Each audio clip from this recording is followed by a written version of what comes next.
Ayy, this ain't a drill. Only time I plan is on the field. And when I'm on the field, no, I got mad skills. And you know we bout to eat this a fast meal. Y'all gotta pay for this heat like a gas bill. We keep on coming back, so yeah, they mad still. 716, make them pay me some bad bills. Red, white, and blue like Superman, so you know we eating at the Super Bowl. Kill the competition, set up the funeral. Josh Allen catching all the shots you go for. We callin' blitz. Ready to start, we ain't calling no quits. I'm the #1 draft pick. A lot of y'all talk, but I ain't hearing it. Only listen to Keyshawn and niggas talk about the Bills dominating on the field. All our players got them skills. Buffalo gon' make a kill when we talk about the Bills. Dominating on the field, and our players got them skills. Buffalo gon' make a kill.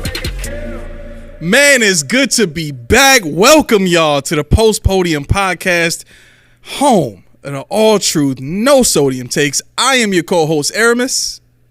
This Key. We back. we definitely back. Man, back for the first time. It feels like it's been so long, man. We missed what, two shows? Nah, just one. Just one? Yeah, we just missed Friday. Like we just missed Friday. Man. I know. Man, I was locked and loaded, but hey, you know what? Yeah. Better late than never. That's true. But I do regret missing the peak of, you know, the McDermott Problem news. I mean, obviously that's something that, you know, was major news, but I think it's a good thing that the Bills were able to, you know, get this win and kind of, you know, get that to blow over a little bit. You know what I mean? And here's what I mean. I think what we saw in the game yesterday was a little bit more humility from Sean McDermott. And I think a little bit more was enough to kind of allow the team to get over the hump yesterday. I'll give you an example. First half. I think this was when they went and scored the second touchdown. They ended up going for it on a fourth down play. Mm-hmm. And normally, throughout the beginning of, you know, every game before this season, that's not happening in the first half. Matter of fact, that's not happening until it absolutely has to in the fourth quarter. Right?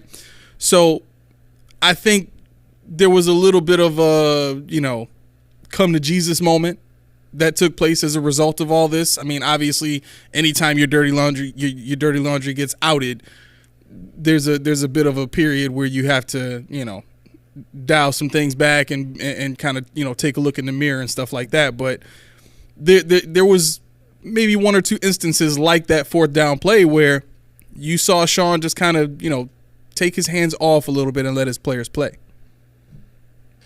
I think I agree to an extent, but I think at this point in time he's playing for his job. He knows what he was doing wasn't working. And I mean, I would love to say, because that what you just said right there is exactly what I was hoping would happen. Every time I say, you know, I can see a world where Sean McDermott is our head coach. When I say that, I mean, you know, I don't need to get rid of him if he could do a little self-reflection. If he could look inside himself and say, okay, wow. I mean, like I said, the article, for what it was, I read it. If you want to talk about it, we can. I say I didn't read it. I'm sorry. If you want to talk about it, we can. But it mattered not to me, honestly. Really? The reason why it didn't? Well, maybe because you didn't read it. Because the stuff in there was like... No.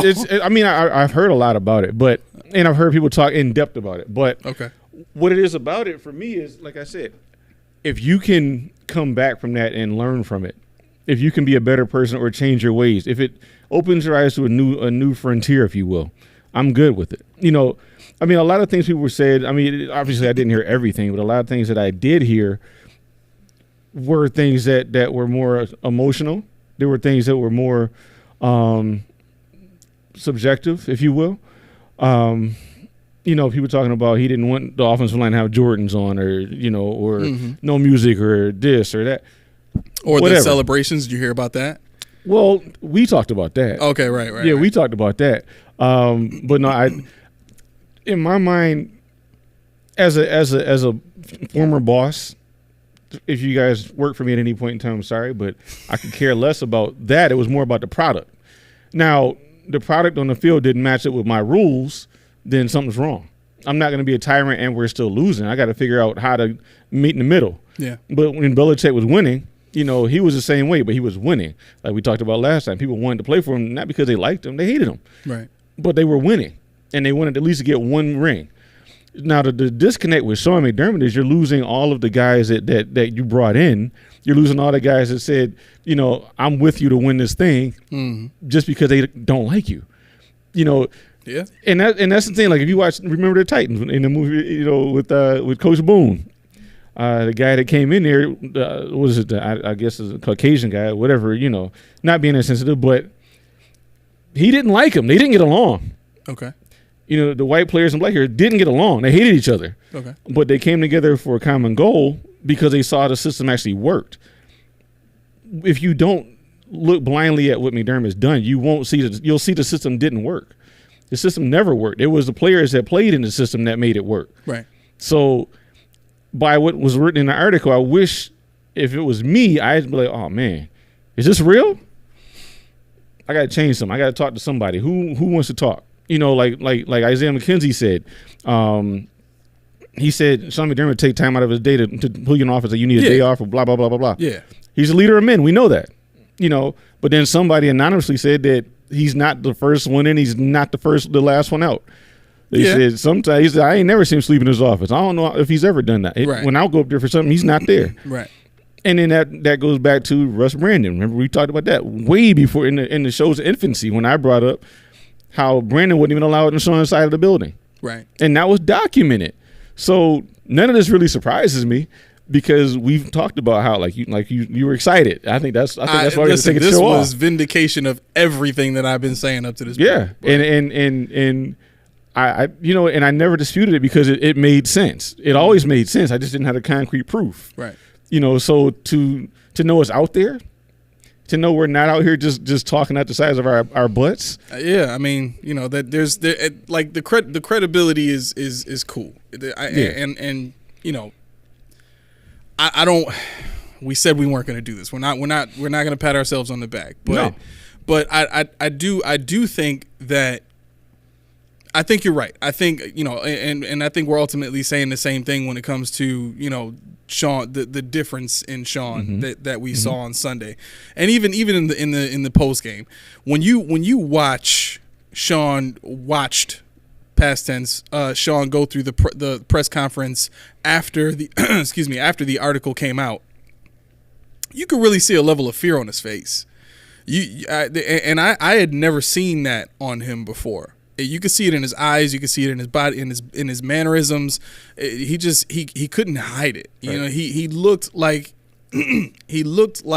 and sounded like and used verbiage like a man who knew that he was about to get fired. And whether that's still the case or not, I think what we saw yesterday was.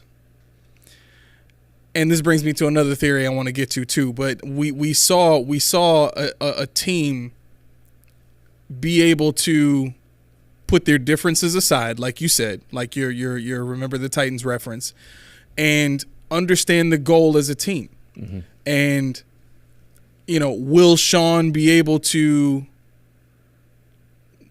humble himself a little bit more and consider less of his mind in key moments?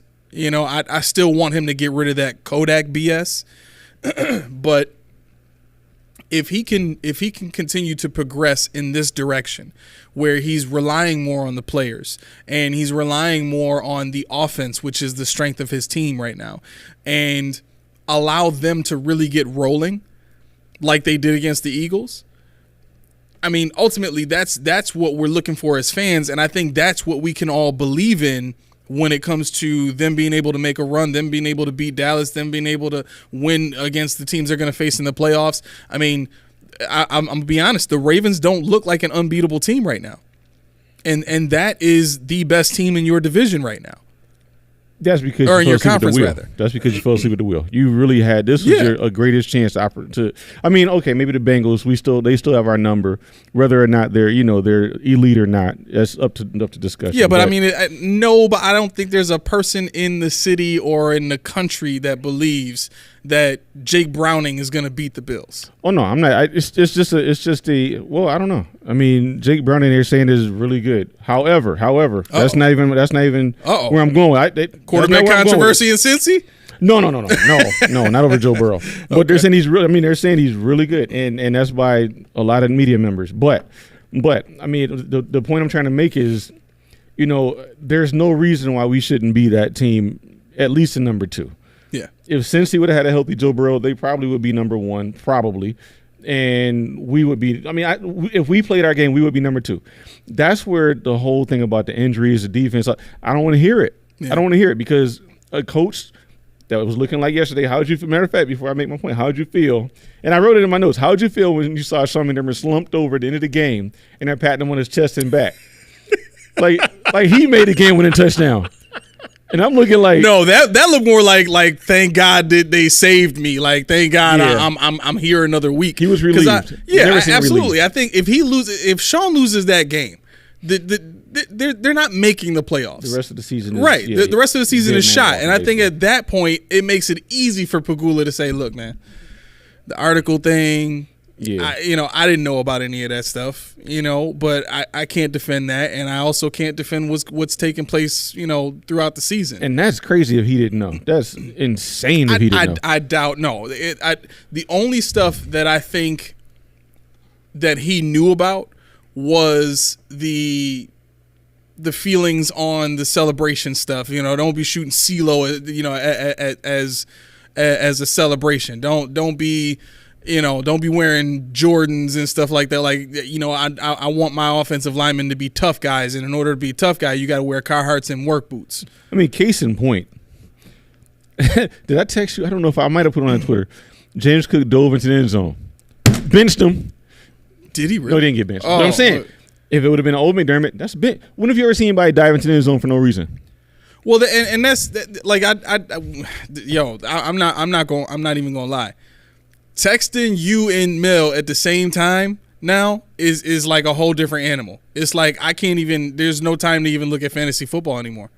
You look during the game? Huh? You look during the games? Yeah. Well, you don't? Heck no. Oh. Well.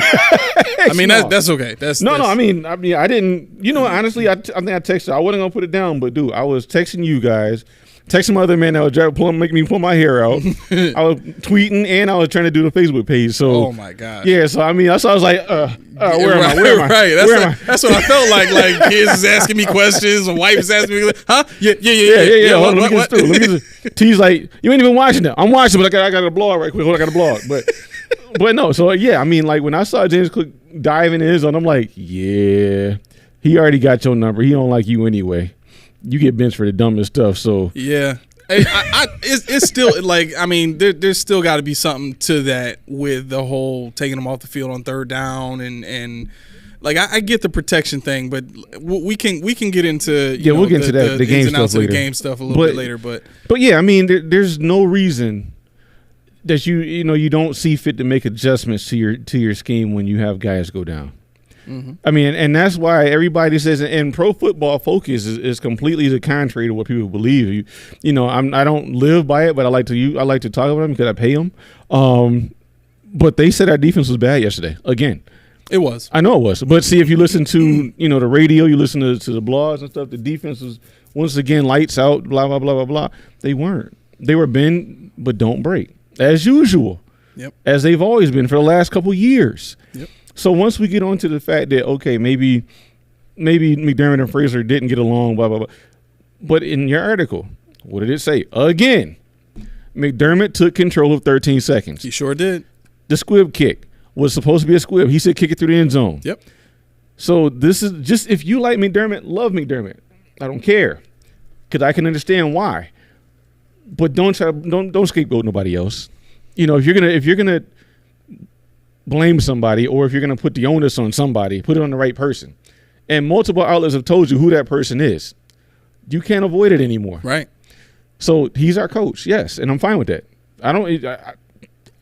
If he changed up and he proved that he got the rest of the season to change up and prove that you're going to stay the course. Yeah. That's where it is right now. Right now he is, whether you want to believe it or not, he's coaching for his career life. Yeah. And when you've gone through the type of season that Sean has gone through with the expectations that he's had, and to be where you are now, and then on top of that to get kicked in the balls the way he has with this article, and have everything about your character aired out.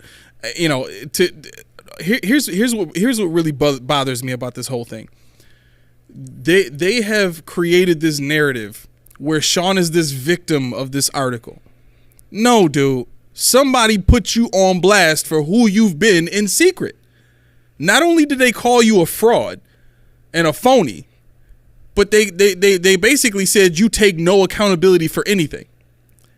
And I mean, if we're really looking at this, and this is probably going to be my hottest take of the day, if we're really looking at the truth of what we've seen between the article coming out and now, what has Sean, other than the 9/11 thing, what has he really taken accountability for in this article?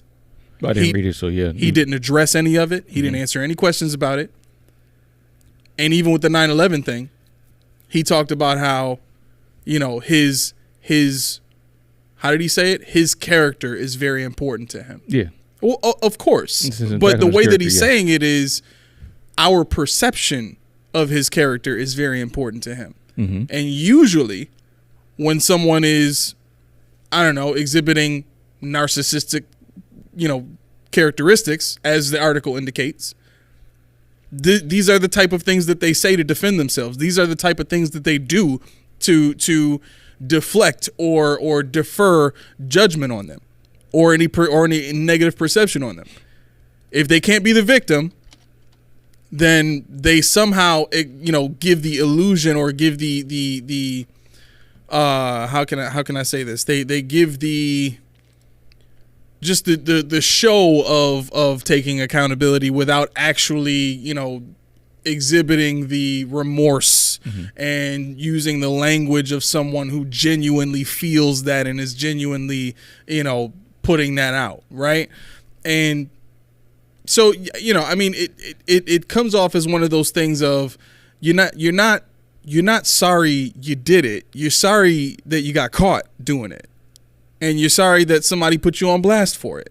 And this narrative of, I got a lot of phone calls from people, and people have still been calling us from all over the country, friends, family, and, people in the NFL, to just, encourage me and my family. And dude, what about all the people that you stressed out on a daily basis that you made feel like they couldn't be a part of this team if they weren't your toy soldiers?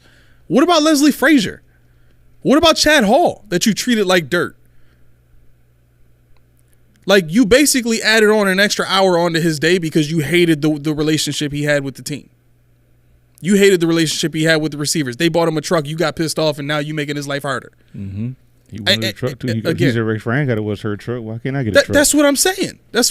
But and I don't want this to be misconstrued.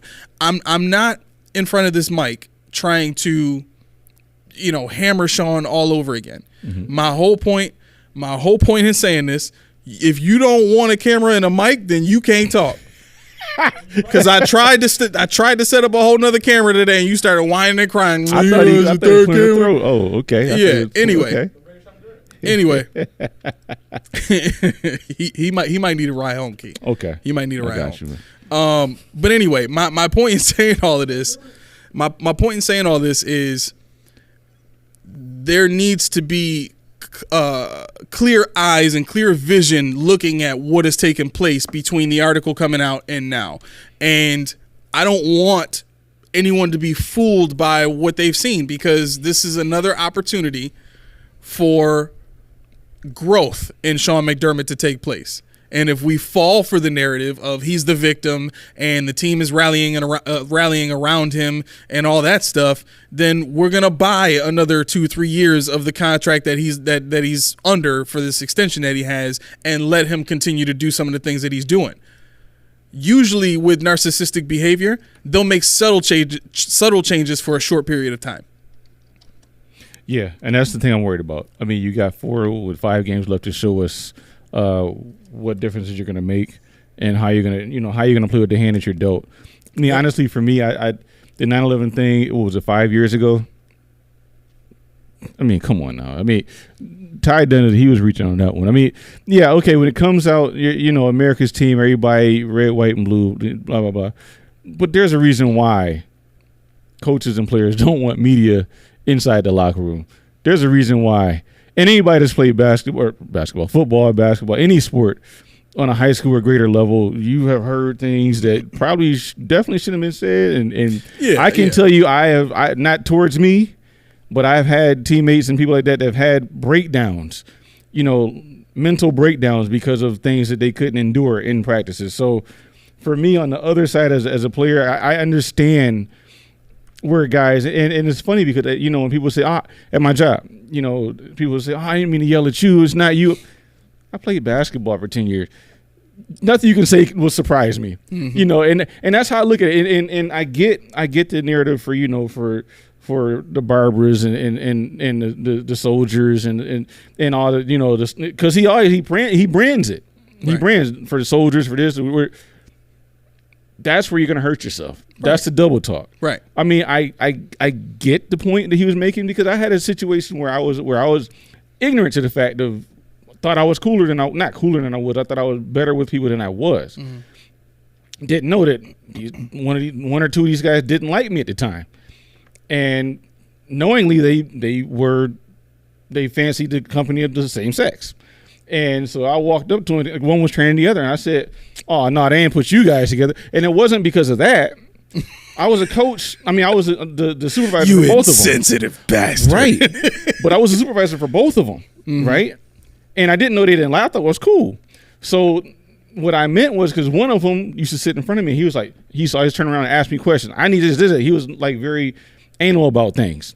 So I got the other guy, and he's the same exact way. So in my mind, they got the two anal guys coaching each other. Yeah. And, you know, it gets back to my boss, and she's like, did you say it? I'm like, I don't think I. She's like, I know you didn't mean that, but that's how they. I'm like, okay, I get it. So why am I bringing this up? Why am I flaming myself? Is because I was in McDermott's shoes saying something I didn't know was going to have backlash. Yeah. So when I heard that, I'm like, okay, yeah, it was the wrong thing to say, but I don't really want, you know, in my job especially, you know, I don't want to think about that, you know, being talked about so loosely. However, I get kind of where he was going in the pinch. He thought it was going to land. He thought this thing was going to hit. I don't know. Dude, we're not the same. Not me and you, but we're not the same. Yeah. He thought it was going to hit. So right. He like, my best stuff. I gave it to him. Then 5 years later, I got an article. Really? And what it is, like I said, it's the fact that the accumulation of people that don't like you, that you don't know about, or you don't care to like, to know about. Yeah. And the reason why, going back to when I mentioned about Pagula, was but why I can't believe he doesn't know it, because every good boss has what? Evaluations of skip levels. Mm-hmm. Your skip levels are confidential. Evaluations, your exit interviews. What are you guys talking about? Why don't you want to come back if you're a coach? Why don't you want to come back if you're an exec? Why? What is, you know, Stephon Diggs? Why are you dropping all these balls? What's on your mind? Is it something that's going on now that we change coaches? What are we doing that you don't like, that you want to change up? So I have a theory on that. Go ahead. So the drop balls, the performance over the last 2 games. Mm-hmm. It was made clear that Steph doesn't like Sean, right? If you read the article, like it's just clear. It's clear. And my theory is this: usually, when there's a lot of anxiety over a situation like this, mm-hmm. from Steph Diggs' perspective, there's a level of angst about your role in something or somebody's influence over you. Right? I'm actually looking at it from the perspective of Stephon Diggs' role in something. I don't think it was a coincidence that right after Von Miller got hit, all of a sudden Sean McDermott gets hit.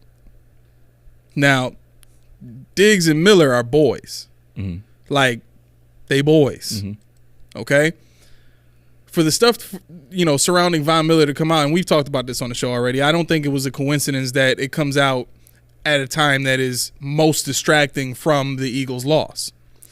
And what, 3 days? How many days was it after the Von Miller news came out that this article gets published? Yeah, maybe 4 days. Right. So I do think that to some degree there's players on the team and coaches on the team that wanted to get this out as soon as possible, especially after they saw what was going on with Von Miller. Mm-hmm. Von Miller is the second player on the team behind Steph Diggs that contractually would have the ability and the opportunity to speak out against Sean if things ever really got that bad. Because of their contract, you really can't get rid of them without it really kneecapping the team, right? And both of them don't have a problem. Von Miller's not really been that kind of, vocal leader when it comes to speaking out against the coach, but Steph Diggs has. But for Diggs to have the backing of Von Miller, in which Miller has already said, I got his back, I think getting Miller out of the house makes Diggs an island. And I think that was part of the reason for putting out the stuff on Von Miller. If I can get Miller out of here, I'll have control of this locker room again because Diggs will be on an island by himself. Josh Allen's never going to say anything about, outright against me. He's not a factor. We talked about that. Right. So I do think that there was no coincidence that this news about Sean McDermott came out, or I'll just say this article about Sean McDermott came out very soon after the thing with Miller hit. And, each piece of news or we'll just say literature, because, I guess you could say news because they are there's 3 pieces. Yeah. It was, between everything else that I was doing, it took me like 2 hours, in the midst of a busy morning to finish reading it. I got a theory. Okay. That morning you said to young brother, we gonna freak him out at this party today. You gonna make a cupcake sandwich. Oh my God. You devil. You gonna make a cup. Your little brother did it. I never knew it existed. Your little brother did it. He had to. Yo, so I'ma just tell it. And I maybe can we post a photo or something like that to the comments? Yeah, we gonna put it in the somewhere. Oh yeah, check the Facebook page. Yeah, we'll put it up on the Facebook page. We'll put it on the Facebook page. So we're at Kenyon's birthday party. My son. Yeah. Yep. And we get up to the room where they do the singing happy birthday and pizza and all that, and we make it past the pizza. We get to the cupcakes. And I'm watching Ray eating this cupcake. He still had the surrounding wrapper around the base of the cupcake, right? The stump, as you Seinfeld fans like to put it.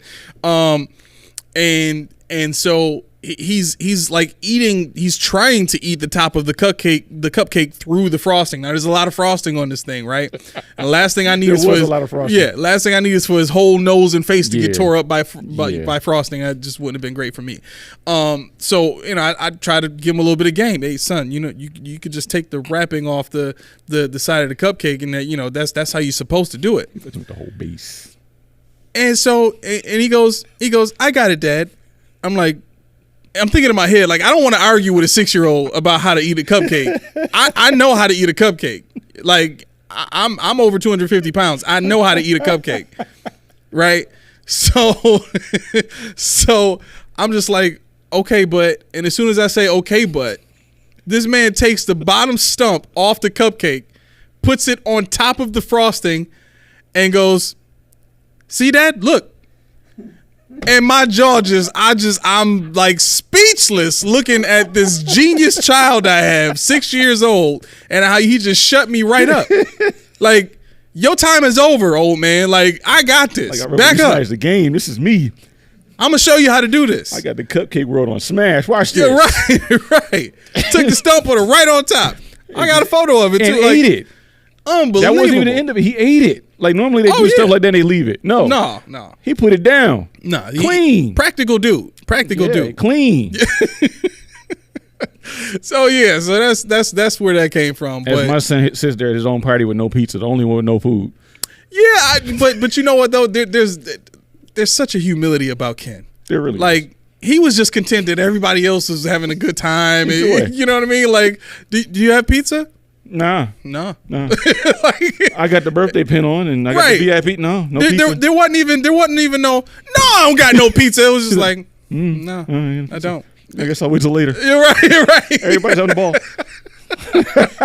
Oh my goodness. But yeah, once again, congrats, Ken, on your birthday. I hope it was everything you wanted it to be. But he had a ball with a Nintendo Switch on Saturday. Was it on Friday? We played from 11:12 until 2 in the morning. We only took a break for Dad to go to Starbucks to get a coffee because you needed to be up till 2 a.m. And I didn't know. I thought I was gonna play 2K. I was like, when he go to bed, no, this man was. He put that switch in that holster. The TV was taken. I said, I'll be damned. I said, it's over. My vacation ends with the Nintendo Switch. I'll be damned. Yeah. Anyway, what were we talking about? Daddy life. No, yeah. Soak it up. That's right. Yeah. No, yeah. So we were talking about somebody remember. Yeah, we were talking about my theory about Stephon Diggs' role. I do. I think Diggs was part of the players and personnel and whatever that wanted this article out there in order to get Sean into hotter water. I think who said this? Somebody said this is what a team does when they don't see another option for their head coach in terms of trying to be able to work with the head coach. Mm-hmm. If they feel like they have no way to get the coach out that's not how it was said. If they can't communicate with the coach and reach some sort of mutual, understanding going forward, this is the kind of stuff that happens. I think my thing is I'm not even disputing what you're saying. I just wonder, especially in a Diggs situation, what changed? What changed with McDermott or the organization from the time he signed his extension to now? Because he laid it out where you can pretty much go anywhere and make money, and he decided to stay here. And he didn't sign. He didn't sign for a 1-year extension. I'm just like, what changed? And I mean, obviously we're not equipped with a solidified. Well, I'm not because I have zero sources. But Dayball was still here when he signed it, right? Maybe, yeah, I guess, yes. Yeah, so you're saying, okay, so he had that much of a... And Chad Hall was still here. Yeah, but he didn't have a truck yet. Right. Yeah. So, I mean, if you're... He's riding his pedal bike. Yeah. Probably. He was the one that got Diggs' Lamborghini stuck on the corner of, what was that, Broadway and Bailey or whatever it was, remember? He found it? Oh, no, he was stuck in the snow. Remember he said, I let my friend hold it because he was at practice, and it was stuck on the corner? And it was Chad Hall? Yeah, I mean, it probably was. The snow was probably about that big. It probably was. The snow for Buffalo, it wasn't snow, no snow on the ground. Listen, if Chad Hall is listening to this, we apologize, man. You left me. You could have been something. You left me here. I don't apologize. No, he left Sean. He didn't leave you. He left Sean. You were just a we can't even say benefactor. I'm residual. Victim. I'm collateral damage. Yeah, you're collateral damage. Right. One man, one sound. I mean, we're the sound of Buffalo. I was about to say something insensitive. No, seriously, no. But seriously, really, I wonder, what changed between? Was Dable really that dude? Yeah, that's the craziest part about it. Dable was that dude, and that tells you further. Pagula has no idea what he's doing because if Dable was that dude. And, of course, yeah, he's going to want to leave for a head coaching spot. But let me try something. I don't have to get rid of Sean, but let me see what I can do. Let me beg this man. Yeah. What will it take? Do you need the salary he makes to stay as OC here? What do you need? I can pay you that. Right. And it's just like, I'm out of here. For me, I'd rather see, in my position at my major job, mm-hmm. I make what supervisors make. Mm-hmm. I will never be a supervisor because my job to me, I've been a supervisor. My job to me is more enjoyable than being a supervisor in a lot of aspects. And it's not as much stress. Oh, yeah, that's the best But part. I make the same amount of money. So what I'm saying is if you told me as Dable, I can say OC and make $7 million a season or whatever it is because I really am a head coach, I'm staying. because I got Josh Allen, I got this, I got that. I'm not going to Daniel Jones, But I mean, he might really win. But for me, yeah. But based on Sean's reputation, that's the thing. He wouldn't have another job in the NFL waiting for him. Well, that's the thing. If you could I wouldn't make him a head coach per se, but my thing is like, if you like what Sean is doing in that aspect, if I'm the owner, I'm saying, okay, Sean, I like what you're doing here, but you need some work here, or maybe Frazier's not the guy. You need work there, and you're not going to take that because you got to do your own thing. And sometimes my boss tells me, I know you can do all this stuff. I know you can, but I want you to do and they got to figure this out. They got to get their people in order to do what they need to do. I don't want you to fix everything. Right. And so for me as Pagula, I'd be like, that's the conversation they need to have. You're doing your job well, but your people that are working under you, something's missing. Yeah. And so it's just without reading the article, without even probably the question I'm asking, what's in my head right now being in there, I'm like, what is this organization about? That's what's killing me right now. Yeah. So it's the article kind of confirmed my theory about Sean's approach being very culture related, or culture centric, I should say. And when you're looking at trying to come in and turn a franchise around from a mess to a competitor, Sean does possess the necessary strictness and attention to detail necessary to do that. But what the article also brought out was there's a ceiling to that if that's just who you are. If that's all you are, there's a low ceiling for that. And I think the only reason that Sean has made it this far is because he's had the second best quarterback in the entire NFL in the last however many years. Like, we've never seen a quarterback like this. Right? And so I don't want it to get lost, though, real quick, because I wanted to say this to something you were saying. Sean McDermott gets, and the article pointed this out too, Sean McDermott gets a lot of credit for his defensive prowess. The team that was led by Cam Newton in 2015 went 15-1 because Cam Newton was the MVP of the league that year. And played out of his mind and turned The offense couldn't be stopped. Right. He turned Kelvin Benjamin into a superstar in the league, a budding superstar in the league. He made him a top 5 wide receiver in the league in 1 year. And Sean McDermott's defense was a benefactor of that because defenses had to worry about trying to keep up with that offense. And obviously, when you're trying to keep up with that offense, you're going to do things out of character, or you're going to try to play a certain way that makes you, play to the advantages of Sean McDermott's defense, which was most of the time it was stop the pass. Now, Sean was able to do that with a base defense at that point in time and didn't really need a nickel because offenses were a little bit slower back then. Right. But now, I think what we're seeing is the real Sean McDermott. I think this is who he has always been. And the funniest part about what you're saying is that Cam Newton and the Carolina Panthers led the league in turnovers that year too. Well, that's the other thing. The article kind of talked about how when Sean first got here to Buffalo, every chance he got, he mother effed Cam Newton, and talked about how I mean, they didn't really give a lot of detail or specific things he was saying other than mother effing him, but. Sometimes that's enough. Sometimes that's enough. Yeah, absolutely. But when you're like the way the article kind of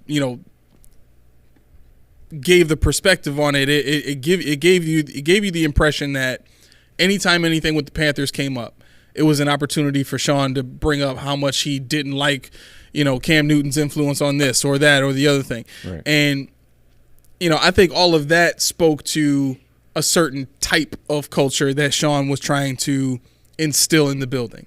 And I get that you want a certain level of toughness, but toughness cannot be your soul, like your private definition of toughness. And I think that was the issue that I had with with that portion of Sean mother effing Cam Newton was just because people celebrate things differently doesn't mean that their way is wrong and your way is right. And it also doesn't mean that it's not, because it doesn't match your definition of toughness, it's not toughness. Mm-hmm. Coming out onto the field in Jordans doesn't make your offensive line any less tough. Is that what that was about? Huh? They're supposed to signify toughness? Jordans? So Sean McDermott had an issue with the offensive line coming out in Jordan sneakers to practice. Right. And what Sean voiced about it was he wanted his offensive line to be tough. And then he referenced he kind of explained tough through saying Carhartts, work boots. He said that? Yeah. So he wanted to wear Timberlands. Let's come out there in Timberlands. Or black Air Force Ones. That's tough. That's tough. Everybody knows you wear some black Air Force Ones, you as tough as they come. Yeah. I happen to love what Mitch Morse did, which was draw the Jordan logo on some work boots. Did he really? Yeah, he did. He drew the Jordan logo on the work boots or the Carhartt wanted to. I don't remember which one it was, but he drew the Jordan logo on there and wore it out. Don't tell me that, because Mitchell Morse can now stay. Huh? Mitchell Morse is getting extended now. I know. I liked him after that. I was like, all right, you cool with me. You cool with me. It also explains why Mitch Morse was coming out in defending, Josh Allen in those press conferences. Yeah. That's the type of dude he is. But yeah, man, to me, I think that's been part of the issue this whole entire time is Sean has had his perspective or his idea of these specific things like toughness that would make this team a reflection of what he thought was Super Bowl caliber and a winning football team, and really more so a reflection of who he thought he was. Mm-hmm. Right? And when you're the head coach of a football team, or when you've had experience watching good NFL head coaches, and maybe he didn't really get this opportunity to do that too much because Andy Reid was an offensive guy. He might have been able to see it with Ron Rivera, but Ron Rivera is a very traditional, old school defensive head coach who probably shared a lot of the same perspectives that Sean McDermott did. Mm-hmm. You have to be able to see how they handle their players. Right. You have to be able to see how they relate to their players.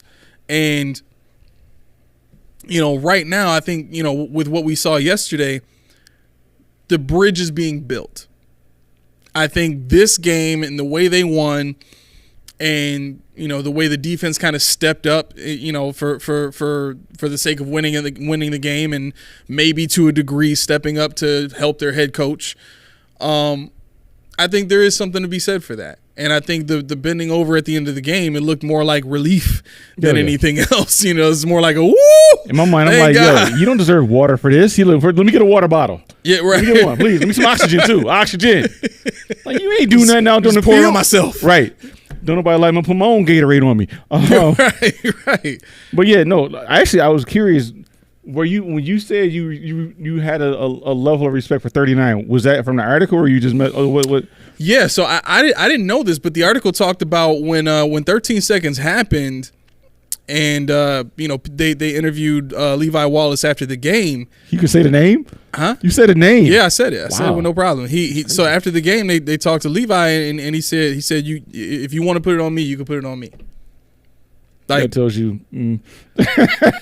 I mean, but again, for regardless of whether or not it was a result of misplaced loyalty or whatever, he still did that. You know what I'm saying? And he's like, and when you say that, that tells me, when I'm hearing it, if I would have heard that, I was okay. Wow, I was an undrafted rookie who somehow keeps a starting job. I'm not saying you were bad or not, but to speak out and say, if you want to put it on me, fine. But when I hear that, I'm saying it wasn't me. Right. If you want to. Right. Exactly. Yeah. Exactly.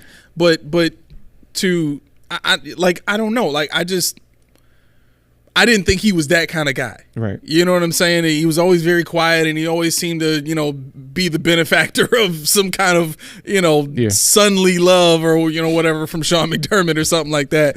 But yeah, man, for him to step out and just be like, look, like, it seems like y'all want to blame somebody, just put that on me. Yeah. There was just no win in that one. And like I said, like, things like that happen. Lapses happen.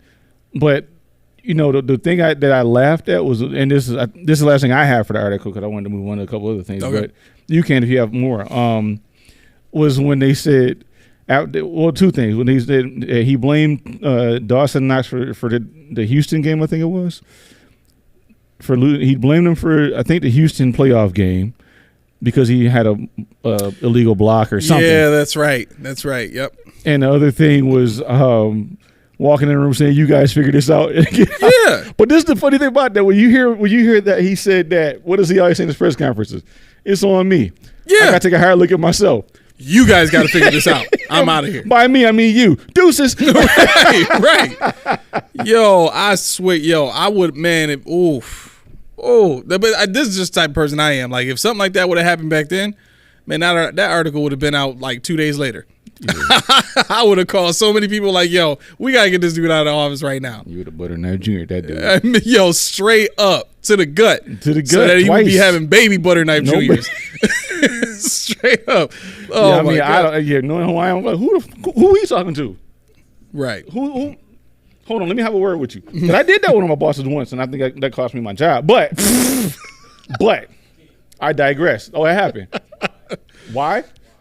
Sidebar. I can tell the story because he's fired now. But there you go. So what happened was basically my job required me to stand for a lot, and it was a bad day at the job, and there was a lot of hectic stuff going on. So knowing I got a bad knee, and I had to stand, and my knee swelled up real bad to the point where my kneecap was like floating around. You could feel it floating around.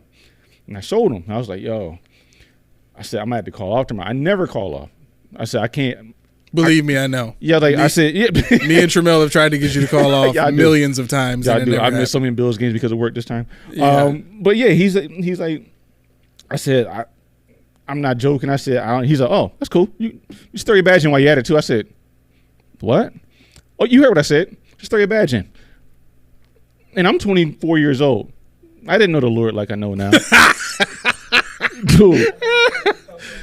Dude, it was go time. And I told my customer, I'll be right back. I went in the boss's office and I said, get in. Say it again. And I'm trying to curse, it comes out weird. But I said, say that again. So he said, throw your badge in. I said, who are you talking to? Mm-hmm. Supervisor comes in. He's laughing, think we joking. Boss gets up. I get in his face. Because you don't talk to your employees like that. Mm-hmm. And I demand respect because I'm a man. I'm 24. I'm a man. I live home with my mom, but I'm a man. I drove myself here. Yeah. So, so now the supervisor's worried. He's in between us trying to separate us because he thinks we're coming to blows. And I'm down for whatever. Mm-hmm. So long story short, he calls me in the office after he cools off. Says, it's been a hectic day, blah, blah, blah. Just don't do that in front of people. I'm like, don't do that ever. So I come. He said, just come to work tomorrow. I said, all right. I came to work the next day. He had me sit in an area where I could sit down the whole day with my leg up and do my job. He had me with a special helper to do my job.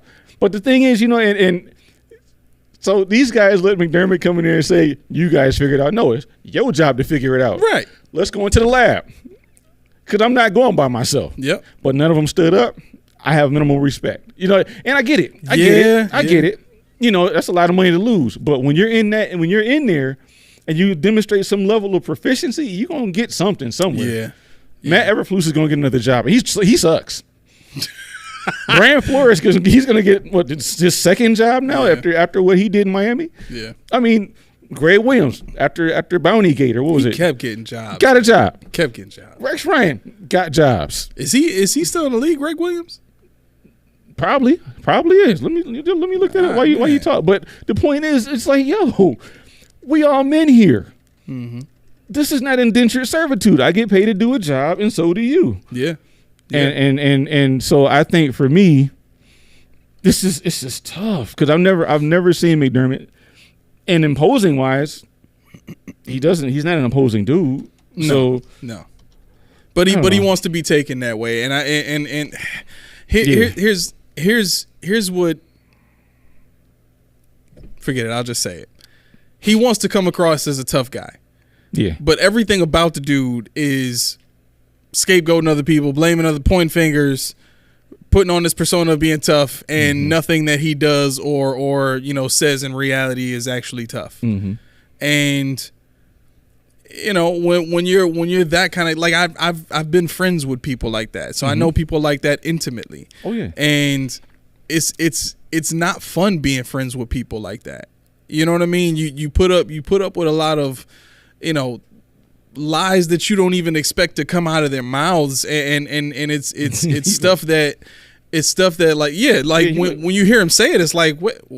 Family. I wasn't there with you. I wouldn't. No. But then they sit there and they try to tell you to your face, yes, you was. You did this and you did that, and you thinking in your mind, like, bro, like, no, you thinking of somebody else. Right. That wasn't me. That ain't but me. I ain't That's finna argue Bobby. with you. Right. Oh yeah, Greg Williams. He's not in the league anymore. Okay. Yeah. All right. But yeah, man, like, so to see, to see this same thing happen within Sean, and to see how it affects the football team that I love very dearly, it made me mad, because it's like, not only did I know that this was going on and tried to tell people that this is what was going on, but now I have to hear about him talk about how much of a victim he is from this article that's basically putting a mirror of him to him. Mm-hmm. It's showing him it's showing Sean McDermott what the real perception of Sean McDermott is, and he don't like that. And you know what? People who behave like that to other people and treat other people like that usually don't like to get shown who they really are. Mm-hmm. And I'm trying to be nice by saying, I really hope that he, learns and develops from this, and, becomes the head coach that we all thought he was in the first place, which is this really great motivational speaking head coach that can galvanize a team and get them prepared to go out and win a game and not hurt the team. Right. I really do hope that, but we still have to see. We still have to see, because in the press conference the day after the 9/11 press conference, you saw a lighter, more personable Sean McDermott, and it was almost as if there was a night and day difference between Sean McDermott in that press conference and Sean McDermott in the press conference after the Eagles loss. I'm sitting here thinking about, and I've never watched the movie, so forgive me, guys, but the people that really know me know, The Godfather. Mm-hmm. Too long, never watched it. Okay, good. Yeah. And one of our listeners, which I know is probably watching right now, and you know who you are, and you can even chime in that you want us to disclose who you are if you want, but send me a still of Sean McDermott receiving a game ball from Pagula. And they said to me, "This is so PR." I'm like, I know, but this is where I take it not to PR, but I take it to congratulations, you can save your life. When have you ever seen Pagula give McDermott a game ball? Yep. I mean, why were you there? Were you there? Oh, this is the day. Or I'm here. Here's the ball, and you give it to him with that look like, you got another day. You got an extra life. Right. That's what I was gonna say. Like, it maybe Pagula was there because if you don't win this game, we gonna have a meeting in the back of the Arrowhead Stadium. Yep. And you ain't coming back to Buffalo. Coming back out here to make the post game speech. Right. I'll do it, and I don't know what I'm talking about. So you don't want that to happen. We gonna have Joe Brady out there making speeches, man. Joe Brady, yes, man. Interim head coach twice Joe in one Brady. Season. Right. But yeah, no, I and then I whatever, like you said, if this was a come to Jesus moment, if this was a good point in time where he realizes his mistake, because he's only 48, 49 years old. Mm-hmm. Got a lot of football to coach, and if you adapted the right mentality, if you reached out to the right people, you could make a change. Maybe not in Buffalo, but you could change and have a long career. Yeah. It's not over. Whether it's here or not, it's not over. But the thing is, you have to change who you are, because people are going to now look at you and say, do we want this kind of guy in our locker room? Exactly. Exactly. You got to be lighter. You have to be.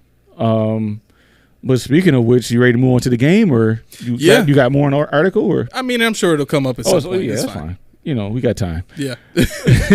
So, I don't remember how I start these post gamers off, but whatever. Hey, listen, what was the score of the game? Let's start with that. I was about to say we had a 20-17 victory in Kansas City's Arrowhead Park. Now, how sweet thou art if this would have been playoffs. Because we've shown that we can beat this team in the regular season. Yep. And, and it's funny because we were talking earlier in the show where we said that the defense really didn't play that well.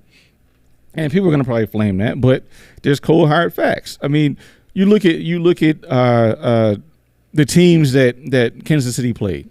Okay, I looked at it long and hard. They played 13 games. Mm-hmm. They only scored more than 23 points in 3 of them. In 3 of them. Now, let me read off the list of teams that they didn't score more than 23 to, if I have it here. I know I do somewhere. Yeah, I think you just passed it. Did I pass it already? Praise God. There it is. Okay. They scored less than 23 points to Detroit, Jacksonville, Denver, New York Jets, Miami, Philly, Green Bay, and us. All good defenses. 11th in scoring. And people say against this team has not, and I think Mel said it yesterday, this team ain't the same team. They got the same quarterback, same Kelsey, but they gave up 17 points. They held them to 17 points. It's not as great as it would have been before. Right. I mean, now, mind you, this team with their running back gone, their starting left tackle's gone. Who else? I think that was it from their offense as far as injuries were Darius concerned. Tony's actually suiting up. Yeah, that might as well be a recurring injury. Yeah, Miko Hartman he was injured, so he didn't play. Okay. Yeah, he was out. So I think from a production standpoint, it's kind of like a hit or miss with this year's Chiefs team. You know what I mean? If they can get Pacheco going, they're a hard team to stop because he is that consistent producer on that offense that when receivers aren't catching balls, they can rely on Pacheco. They can throw him out on screens. They can, do different things to open up defenses and give their receivers opportunities on the outside because teams are now focused on stopping the run. Right. I mean, with that being said, what was surprising was how well the defense played with all the injuries they have. At one point, they were down 3 safeties. The 3 safeties that they play with the most, and a linebacker, an impact linebacker too. Yeah, one of the it was kind of baffling to me how we scored 14 points, and then pretty much the rest of the game, all we could muster was 2 field goals after that. Yeah, and the thing was, I alluded to it. It didn't come to fruition. Well, it kind of did. But when I said this is a rope-a-dope, I mean, it felt like 14 up, and I'm like, he knows what he's doing. I wanted to text. It felt like a 2000s Patriots Brady game. Like it felt like one of those games where the Bills are playing this all out balls to the wall perfect game, and then you have a McKelvin fumble.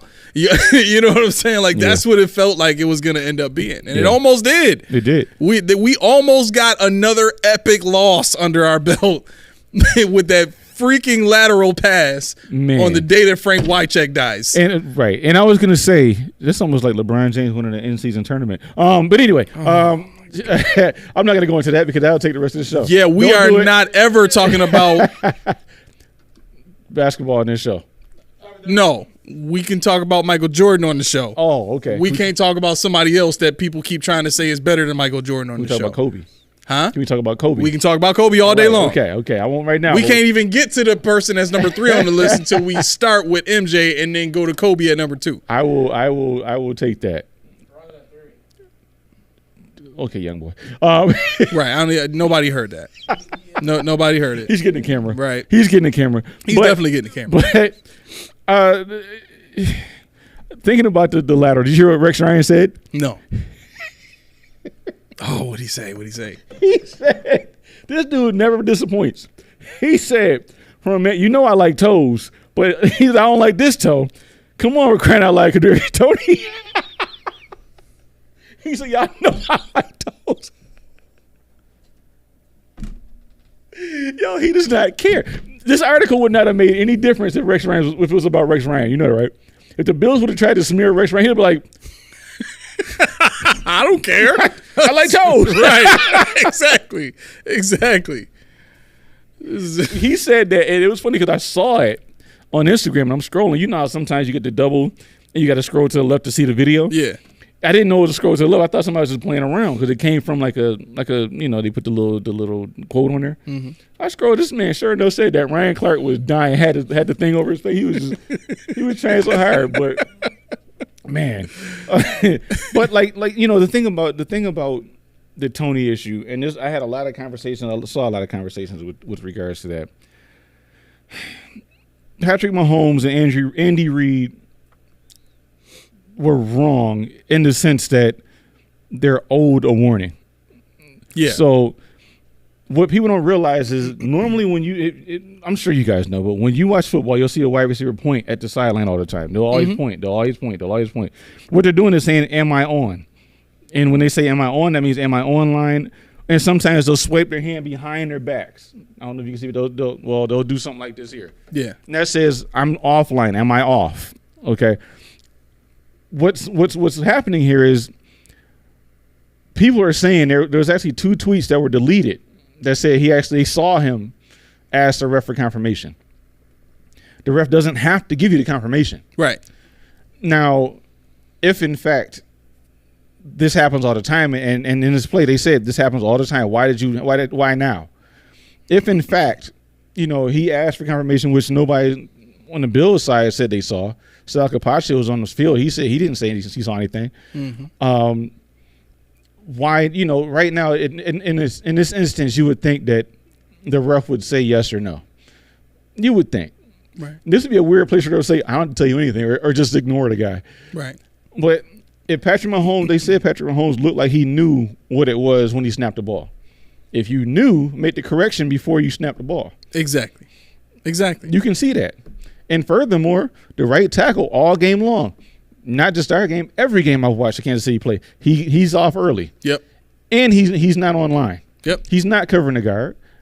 Sorry, I'm too technical. Like but they showed it. They showed it earlier in the season. I think it was Collinsworth that was talking about it. They showed how far off he is as far as where he's supposed to be compared to where he actually lines up. Yep. And it was kind of this, comical thing about how, nobody's calling it and nobody's saying anything about it. Like, for as much credit as the Chiefs have been getting and all the calls that they've been getting over the years that have benefited this team, they mentioned it on the radio this morning. They won a Super Bowl off of the refs. Yeah. He went off on that. You know what I mean? Like, to me, it's really short-sighted for this team to behave the way that they are, but it is very Patriot-esque. And when you're a team that is, you've been at the top for a while and you're used to people telling you how great you are, and then all of a sudden the money starts getting short and the friends start leaving, and you can't get into the same parties you used to get into, and life is starting to feel a little bit rougher than it used to. Now your bones are a little achy, you're feeling a little less relaxed throughout the day. Stuff like that. What? Where's all this coming from? The dude ain't had a mic in right. How many weeks have we been doing this show? And now all of a sudden, dang! I feel like he said that from his gut. Yeah, he did. He knows that number's creeping up. He like, you feel mad old, don't you, dude? Yo, Key, you know what? You ain't even funny no more. You old, dang. Right. Said that to hurt. But yeah, no, you're right. And I think if the Bills were in the playoffs right now, this conversation would be a little different. I think that would have been caught a little different if the Bills, or they would have reacted a little differently if the Bills were in the playoffs. But Kansas City's issue right now is that they are not number one. You got to explain that. That was too good because I wanted to go there, but you got to explain that, huh? You want to go there? Yeah, I want to go there. All right, you go there. I set you with the layup. Go ahead. Okay, all right. I'm gonna alley-oop the mess out of this.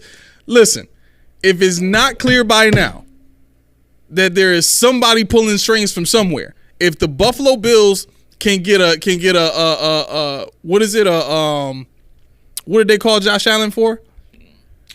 Intentional grounding. Yeah, if the Bills can get called for intentional grounding on that play against that team, then yes, there is a fix in play to make sure that the Buffalo Bills get into the playoffs when you take a look at the landscape and you realize ain't no good quarterbacks in the AFC no more. And the Chiefs ain't the show they used to be. So guess what? If you want a real show in the Super Bowl against a powerhouse like the Cowboys, the Niners, and I mean, I don't know if you could say the Eagles anymore, but I still would. The Rams got a shot to make it. The Packers got a shot to make it. You know what I'm saying? Like, those NFC teams are going to need a good AFC team to play against, and it's not the Chiefs anymore. I'm sorry. Those teams. If Burrow's not coming back, it's not them either. So right. So, and I think the Eagles already beat the Chiefs, right? Yeah. So it's not like the Chiefs can say, well, we've beaten all the NFC. No. Right. You're not the show anymore. Right. And so the great hope now for the AFC is Josh Allen. You have no more Joe Burrow. You don't even have any more Justin Herbert, who wasn't going to make it anyway. You got Lamar Jackson and Josh Allen. And Lamar Jackson is in year one of a new offense. Right. And it still looks like it from time to time. On top of that, he's down his best receiver in Mark Andrews. I couldn't believe Isaiah Likely went for 83 yards. I said, wow, they threw to this guy? Right. He's on the team, people. He's actually still there. I couldn't believe it. Right. But, you know, if you look at that and then you look at some of the calls that the Bills got in Kansas City. Now, Dan Orlovsky even tweeted, like, that call never gets called. Yeah. At the end of a game, let alone ever in you know, throughout the season. Yeah. It doesn't get called. And all of a sudden, at the end of this game, it gets called one time. Right. Yeah. One time throughout the whole game. Yeah, and I think that's why I'm sitting here like, you know, everybody's been out of shape about how disgusting and it's Andy Reid. They only are disgusting because they're just uncharacteristic of them. Yeah. Now, had it been Brittany Mahomes, nobody would have batted an eye. True. But Patrick Mahomes never says anything bad. He never curses. He never did. He's been called Kermit. He hasn't lashed out on anybody. He's on the commercial. He's like the football version of Steph Curry. I almost look at him the same. Well, not no more. Not anymore. Not no more. They got to find out Steph Curry. Like, I don't know. I'm not even gonna say it. You know, but they got to find out stuff. I mean, I'm not saying, guys. I'm not saying there's any dirt on Steph Curry. I'm just saying I'm trying to equate something here. And wouldn't it be hilarious if he had like some enormous gambling problem or something like that? Man, like, he just it'd be like, yo. Like, nobody is safe in this world anymore. At like, that point, honestly, we all lost faith in humanity's lost. Yeah. It's all right on Steph Curry. Please let him know. But the thing is, Andy Reid is known for football or cheeseburgers. He's known for, what was that commercial? Let me get, you went those chicken nuggies or whatever he said. Oh yeah, Andy Reid. Yeah, that's Andy Reid. Yeah. You know, Bill Belichick does that. Who cares? Right. You know, Tom Brady does that. Who cares? Right. Aaron Rodgers. Who cares? Because that's what they do. Yep. Josh Allen, the same. We get the same treatment. You know, Steph Diggs, nobody cares because you notice what he does. He's a hothead. Blah blah blah blah. So lay off. It wasn't so disgusting. And I want to know. I want whoever the defensive line coach is on their team to be on our payroll next year. When your star defensive lineman is yelling at you and you yell back and break a tablet, you a beast. You see how Chris Jones shut up? I saw that when they were doing like the little cut ups at the end, and they showed Chris Jones shut up. I didn't know what I was seeing. I was like, wait a second, he just broke a clipboard. I ain't see that. Yo, he was like, I saw Chris Jones. He did something like this and had the oxygen, and the dude was like, and Jones like, yeah. He ain't had nothing for it. He didn't think it was gonna happen. That goes back to that thing what I said about what I had the boss. Yo, you ain't gonna talk to me any kind of way, cause you next, fam. You next, family. I was like, oh man, the way he dropped that dime on him. Straight back to the oxygen, like, oh my bad. Right, he's like, he really snapped on me. I can't even say nothing, but he snapped on me. He scared the life out of dude. That's how you get anybody to leave you alone. Right. You start snapping stuff, Just whatever you got. whatever Snap you a got. pencil, snap a clipboard, snap a tablet, whatever you got. Just snap it over your knee. Crazier. If it was a pencil, that'd be crazy. He had to find it first.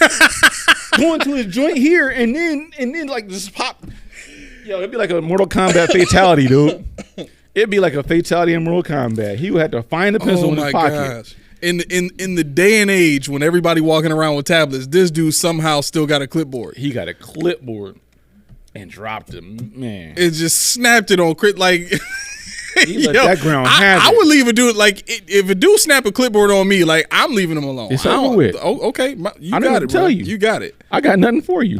This oxygen is more important than this It's argument way is. more man. than- I gotta breathe, and who knows his next move is? I don't know. You might take breath away from me. So Right, he gonna pinch the cord. That's all he got. Cord is pinched. You done. So Chris Jones said, "I seen a side of rage from that dude. I ain't never want to see." right, it." he's like family. Never mind. Now you can't show me where I was lined up. But I don't know. Did you catch the graphic where they said that it was louder in the stadium last night than a Taylor Swift concert? "Oh, for real? Did you see that? This is okay. Can we stop with the noise factor stuff? Like, how do you even really measure that stuff? But why a Taylor Swift concert? w- Why that one? Why not a cameo? Why not a Kool Gang? Yeah, right, Why right. not- She's supposed to be one of the reasons people want to watch the Chiefs on national TV is to see Taylor Swift, and here you are dissing her concert decibel levels because they're not better than friggin' Arrowhead Stadium. You better watch out before Duke Kincaid comes after you, because Listen. you know dude's a big fan. Can I say something about Dalton Kincaid? Sure you can. Show. This man is an elite receiver. Mm-hmm. I mean, elite to the point where if he was playing on any other team right now, he would be your George Kittle. He would be your Mark Andrews, your Sam Laporta, your TJ Hawkinson.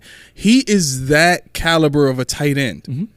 We cannot continue to allow this team to put him on a back burner for any reason.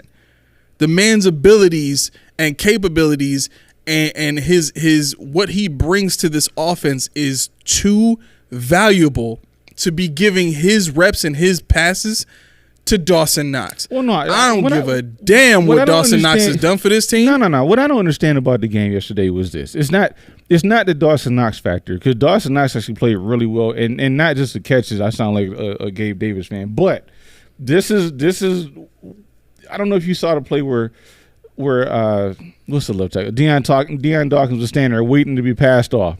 He was waiting for that linebacker, and Dawson Knox handled the linebacker from start to finish. Mm-hmm. And Dawkins was standing there like any moment, you know. Mm-hmm.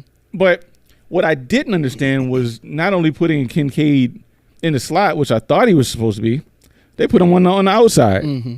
I'm like, why is he on the outside? Right. You know, against a wide receiver. So had he been in the slot, I thought it was fine. I mean, I'm going to do this all the time. Dawson Knox was a product of a couple of broken plays where he just got the ball flipped to him in the right position, you know. But like they said, Kincaid had 5 catches on 8 targets. And our leading receiver was still Hardy. Deontay Hardy was our leading receiver yesterday. Yeah, 1 catch, 25 yards. Yeah, that's ridiculous. but yeah, no, your thought is taken that they definitely need to showcase. And I think it was to the point where my man actually texted me is did they bench Gabe Davis? And listen, I don't even mind if they did that. Did you notice? No, of course not. Of course, and of course, here I am at the beginning of this season saying I love Gabe Davis, and halfway through the season I'm drawing X's through his name on that jersey back there, which I still haven't brought a Sharpie to do that.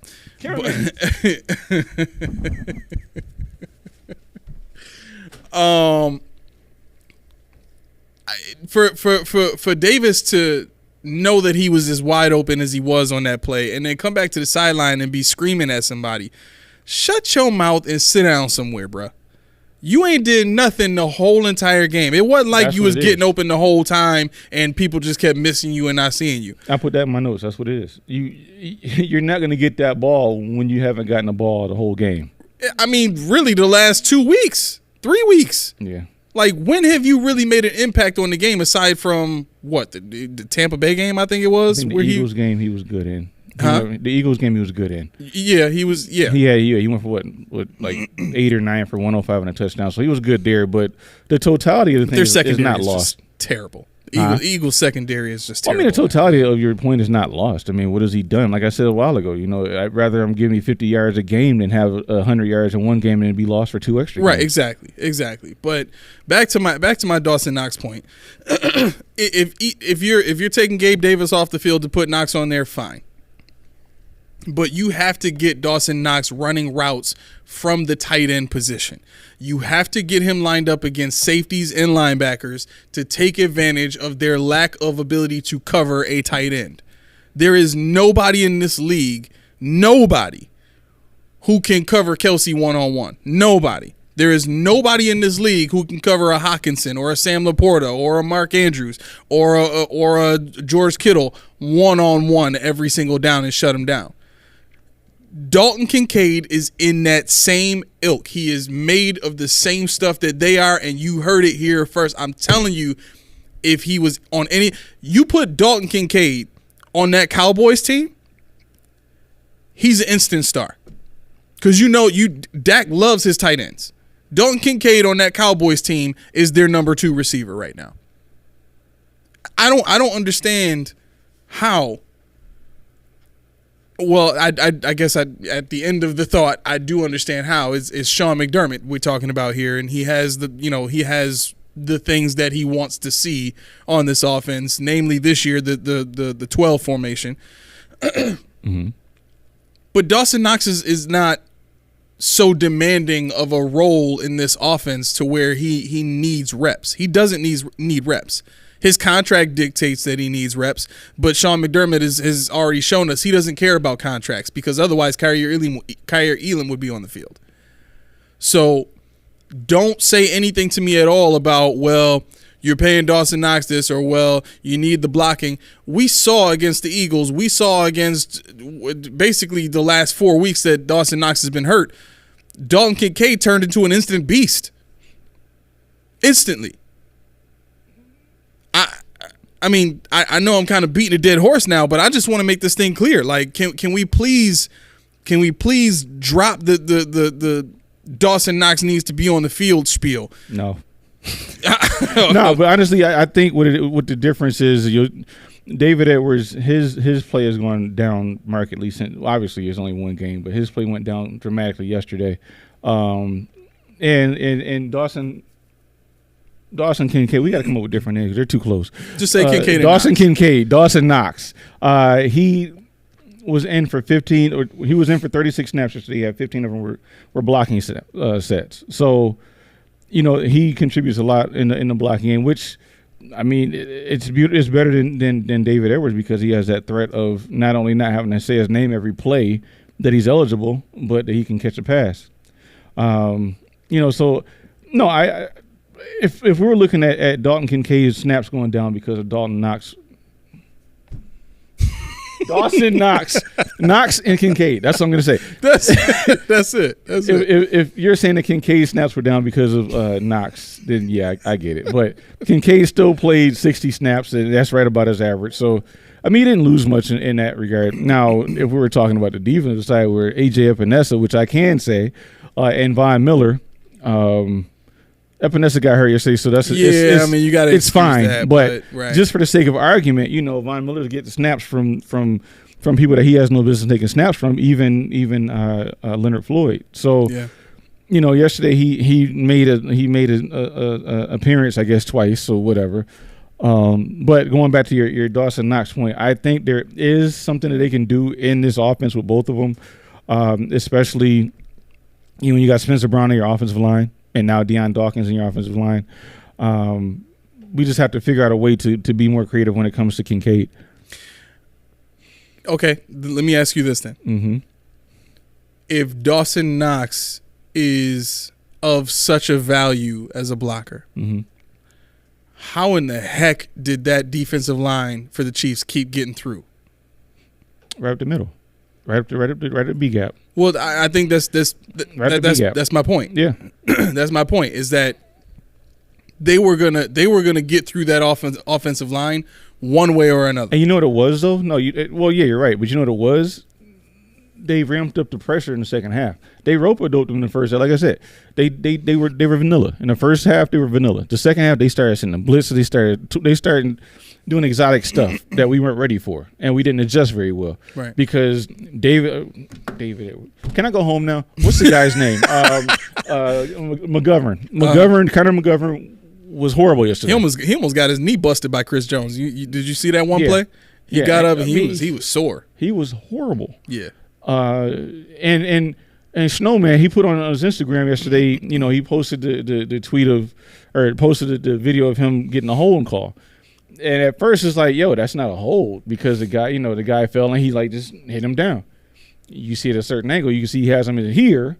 He pulls him, he falls, and he smacks him down. So yeah, you held. You know, there were instances where we talked about it, where my boy Cybo, he gave up contain to Allen, but Allen was scrambling around so much. You know, at certain points, it's like you left the pocket too early, or you set up the sack for them. Yeah. I think this was one of those games where you don't mess with something that you've had success with for the last 3 games that you've played. Mm-hmm. You went out and you played 11 personnel with Kincaid as your tight end, and you had everybody attacking and running routes. And each time you did that, you put up 20 plus, 30 plus points. Each time that you did that. Why come with this obligation, this mental obligation of Knox is back, we got to get him back in there? Well, you know what? Let me see. Let me take a look here, because last game, I want to get it right. Quentin Morris had 25 snaps last game. David Edwards had 17 snaps last game. So technically, it was the same thing. You know, I get it, but what I'm saying is you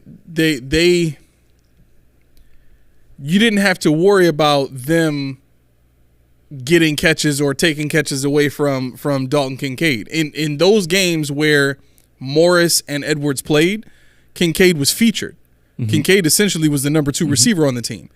And in this game, it didn't seem to be the case. It seemed to be, we're going to throw screens to Diggs to try and get him involved in the game plan. We're going to throw some passes to Cook because we think we got some busted coverage opportunities, you know, from things that we've seen their defense do.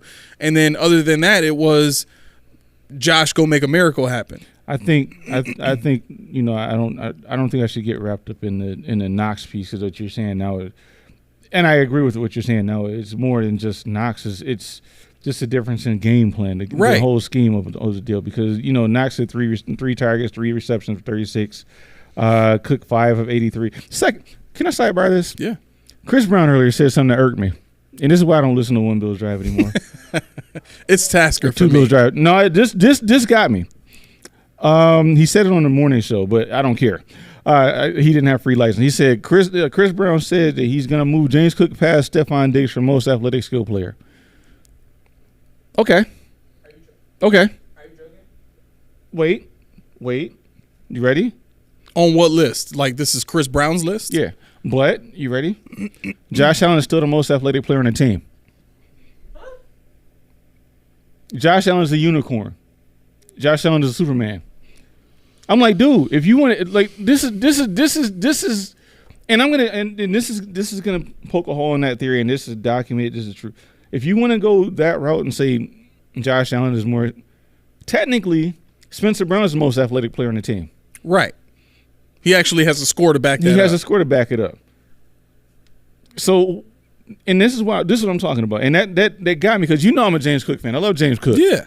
And if you're saying he's more athletically gifted than Stephon Diggs, whatever. Fine. That's subjective. Stephon Diggs is a better football player right now. But when you say you gotta go ahead and throw Josh Allen in there as the most athletic player on the team right now, what are people watching? Yeah, you know what it is? When you want to compliment somebody, you try to think of a way to make people ooh and ah over the way that you're trying to compliment or the compliment itself. You want the compliment to come off as so bombastic and so big so that it can match whatever your image is of the person at that point if they've taken a step up in your mind. We get it. But you don't have to be so what's the word I'm looking for? You don't have to be so, man, it was right on the tip of my tongue too. But you don't have to go overboard with it, basically. Yeah. And try to make comparisons that really have no business being made at all. It's not. It's ridiculous. I mean, that was a ridiculous comment, and I'm like,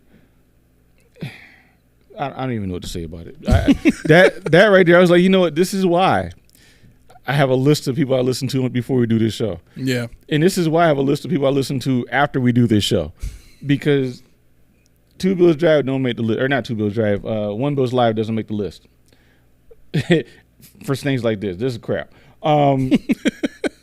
It just is. And I'll listen to people that back McDermott all day long before I listen to that nonsense. That just tells you what you're saying. And I won't listen to the radio. I can't do it. Yeah. You know what was funny? Oh man, I'm so glad I remembered this. The radio station didn't cover the article at all. Oh no. The day it came out, yeah, because it came out on a Thursday, right? Yeah. I went back and I checked that Thursday, that Friday. Nothing. It wasn't covered at all on any of the shows. I was like, for real, right. One Bills Drive, like can't do it. You handcuffing them basically. What they supposed to talk about? The Chiefs game? Sabres. That's all they had. Yeah, and they did. That Friday, that's all they talked about was the Sabres. Sabres, that's all they got. Well, nothing else to talk about. The Chiefs game and the Sabres. Sorry. We don't pay you to talk bad about us. Yeah, you can't do that. That's really what it is. That's when I get checked. Now, going back to the offense, that James Cook touchdown, that tells you he's arrived. He's number one. That is the number one that you've been looking for the whole time. Imagine having him back there in 2020. I mean, just what the threat that he poses when you're playing a football game, when you're on offense, right. And they got to account for him and the speed and the savvy of getting open and catching the ball and getting. Because Devin Singletary, for all the things we loved about him, he was not two things: a pass catcher and a man with speed. Right. Neither one of them. They tried to make him pass catcher. They tried. Zach Moss is a better pass catcher, but nope. Yep. Keep throwing the ball to Singletary. But that's the thing. That's the thing that and I guess you kind of expanded on you clarified what I was trying to say. Really, my Knox point is exactly that. You have guys that are dynamic weapons on this team, and you don't really use them as dynamic weapons. As a head coach, you've created a culture and you've created a team that basically says no player is greater than the sum of their parts. Mm-hmm. This team is not greater than you know what I mean? To me, it's like, wait a second. The players win the games, right. Not the coaches. Right. Your job is to get them ready to go and win the game. Your job is to give them all the tools and knowledge and information necessary to go out on the field and make the best decisions that are going to win the game for you and make the plays, right? So your head, the Bills head coach has not shown yet, even still yet, a level of understanding of where players who are dynamic weapons like a James Cook, like a Dalton Kincaid, should be on this team just from a use standpoint. Mm-hmm. They should be the focus of this offense. Yep. You want to be able to get Diggs the ball. Those are the guys you got to start lighting up the scoreboard. Those are the guys you got to start getting involved on a regular basis. You can't think that the scheme is going to be the thing that goes in and wins you the game. You still need players to execute the scheme. Yeah. I don't get that, and that's really the Knox thing is it's when Knox is on the field, he forces certain formations.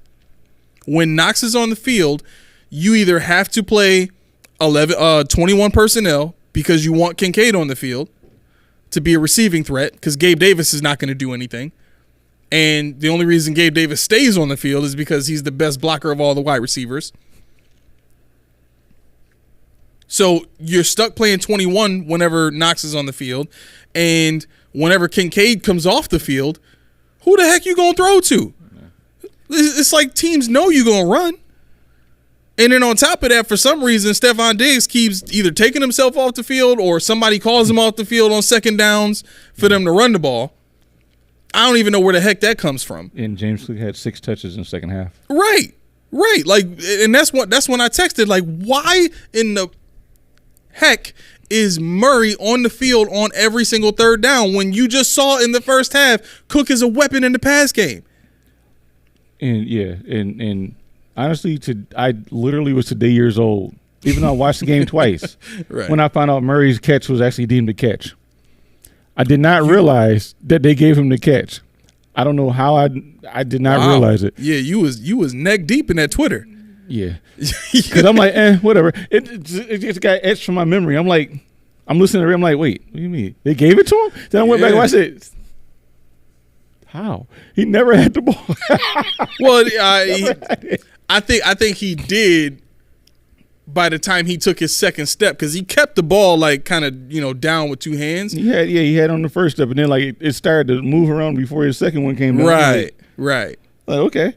Right. As soon as he started trying to tuck it away, he lost it. Yeah. So. I was like, all right, well, all right. But again, that a play like that, Cook is probably burning the rest of the defense for a touchdown. Oh yeah. He's securing the ball immediately after the ball is caught.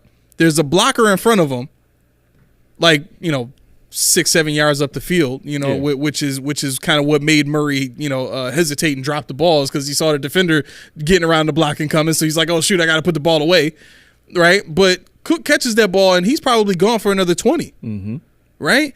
So yeah.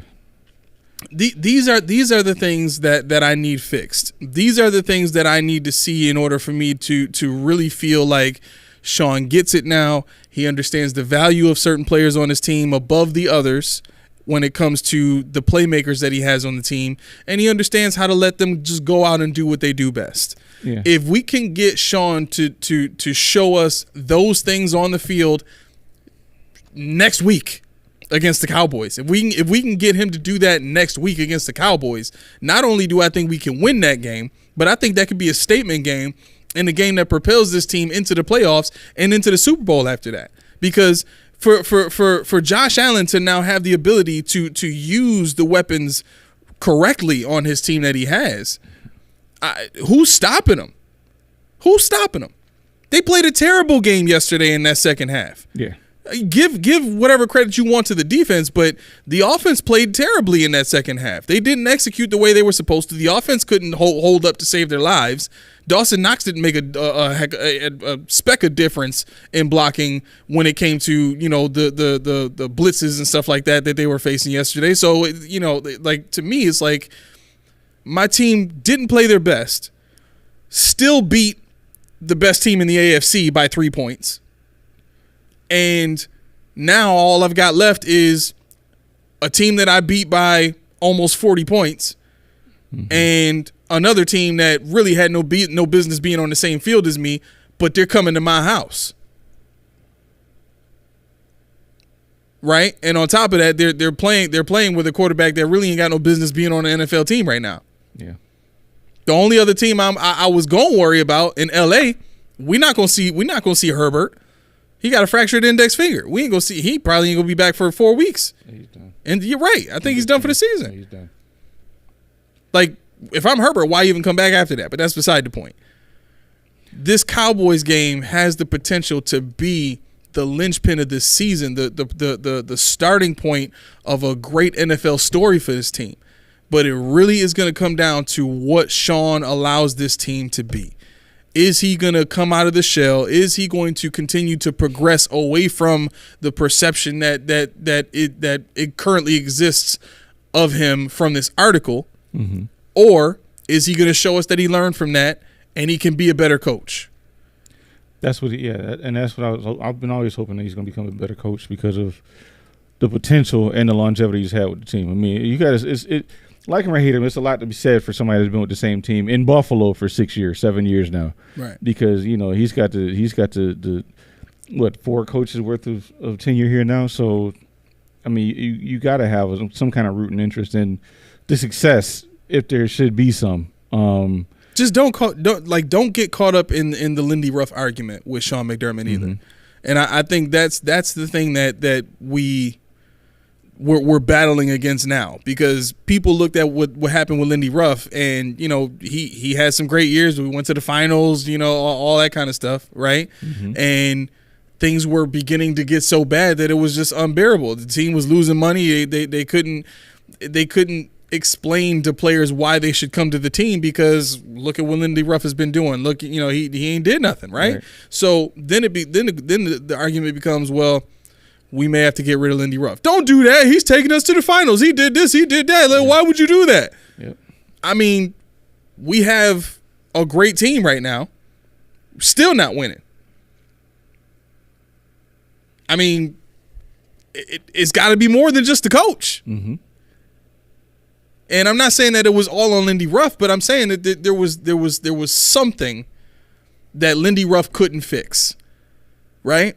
So once you get to that point where you understand my head coach cannot fix what's wrong with my team, the question then becomes, am I willing to continue my search for the person who can fix my team?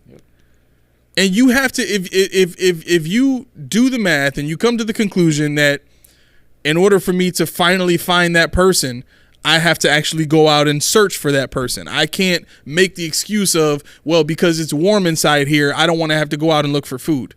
I think for me, the angst I have with the termination of McDermott is just kind of what you said.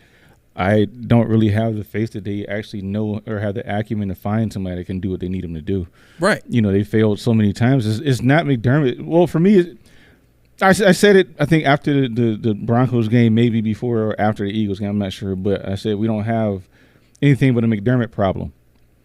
Now, to add to that, even by lack of his doing, just for the fact of what he stands for, in the sense that he stands for being somebody we stumbled upon, because for all the flaws, all the bad things that he's done or whatever, we could have done worse.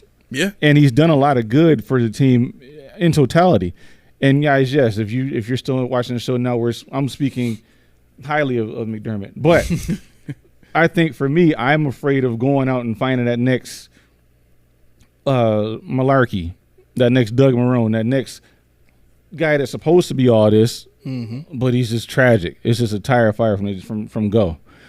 So I wish, and I think that's why I'm holding fast to the fact that I want this guy to turn it around and figure it out. Figure out your flaws, the article, listen to it, evaluate it. You watch the film on it. I don't care. Yeah. But in my heart of hearts, I know he's not. So right, and that's the tough part. That's why I can't revert back to the side I was, even though I want to have the coach that I want to have. Yeah. And I want him to say, you know what? You're right. I did this and I have a talent. I can bring in people. I can bring in a culture. But I need guys better than me to run it. Right, exactly. And that's what he won't do. And I've said that numerous times. We've agreed on that.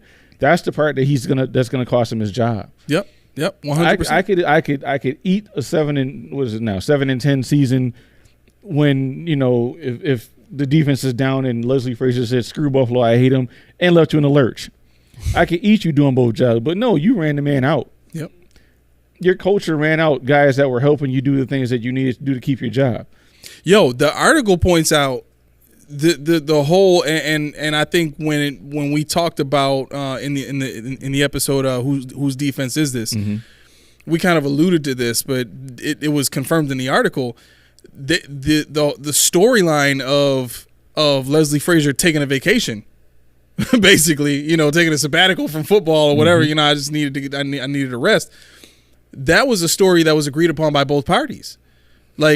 Frazier knew that Sean was about to blame him, and people in the building were telling Frazier, you're going to have to take the blame. Right. Frazier was like, nah, I ain't doing that. I'm out of here. Okay, well, we can't fire you because you're still highly respected around the league. Now, this is all stated in the article. You're highly respected around the league. Everybody loves you. We can, there's nothing that we could say to put you in such a bad light where it would be okay for us to fire you, without recent cause, right, so to speak, right? And so because of that, they agreed on this narrative of, well, I'm gonna just step away for a little bit, even though you stepping away somehow puts you on the head coaching list. Right. For that minorities, program, that accelerated program. The accelerated head coaching program. Like I don't know how that kind of lines up. Right, but I would have stepped away from football, but I'm going around to different training camps and all. Exactly. Like what, I'm trying to get a job on ESPN. What? Or Right. NFL Network? What? What's going on? This doesn't add up. But yeah, we said it, and this is when we're talking about, man, I can't believe how good it feels when you say something that comes to fruition. Yeah. Because I have zero connect, zero resource, zero anything. This is just me reading tea leaves, so I could be completely off base, and sometimes I will be. But when I'm right, damn it, I'm right, and I'm happy about it. You know, and I encourage you guys in our chats and our stuff. I don't care if you're off base, just back it up. Yep. Give us your argument, give us your thoughts, just back it up. You might be right, you might be wrong, but we can laugh about it. We can talk about it. It'll be a good night for us. But speaking of defense, I didn't have many points on the defense. I just thought that the first Travis Kelce pass interference that they called on him, I didn't really think it was pass interference. I mean, he pushed off. I didn't think it was. I didn't care. But Every call that the Chiefs got, that the Chiefs got, I thought they deserved. Well, I was gonna say the one they picked up was more egregious than the one that they let stand. I was like, okay, and Rasul Douglas is over there just going nuts. Right. Now, I wish I would have taken a shot every time I saw 31 out there, because I swear I forgot Rasul Douglas on the team is 31 for about half the game. I was like, when did Dean Marlowe get back? Wait a second. When did Cam Lewis take 39? Oh, wow. You owe some shots, too. That was his college number. He took that when Levi left. He's been 39 the whole time. How have I not realized? He was 47. Maybe because like Levi was dead to me until the article came out. I just didn't. Yeah, like maybe you realize it. Wait a minute. Yeah, 39. No, 39 was just like I was just blind to it. Well, yeah, because Cam Lewis was 47, and Christian Benford is 47 now. So yeah, he took 39 because that was his college number. Okay, that makes sense. But man, now this guy exists in my world. Yeah, because I'm like, the lateral pass. I'm like, man, that thing almost got batted down, man. Like, who was that? Cam Lewis, 39. When does that happen? What? Yeah. When did he? But I literally was like 31. Long bye week. I was like 31. When did Dean Marlowe get back? Dean Marlowe. When did that happen? Oh man, wow, we used to sign anybody. He was on the practice squad anyway. Atlanta Falcons Dean Marlowe, right? Yeah, and I don't know. The defense, they let him run all over him in the beginning of the game. They gashed him. Yep.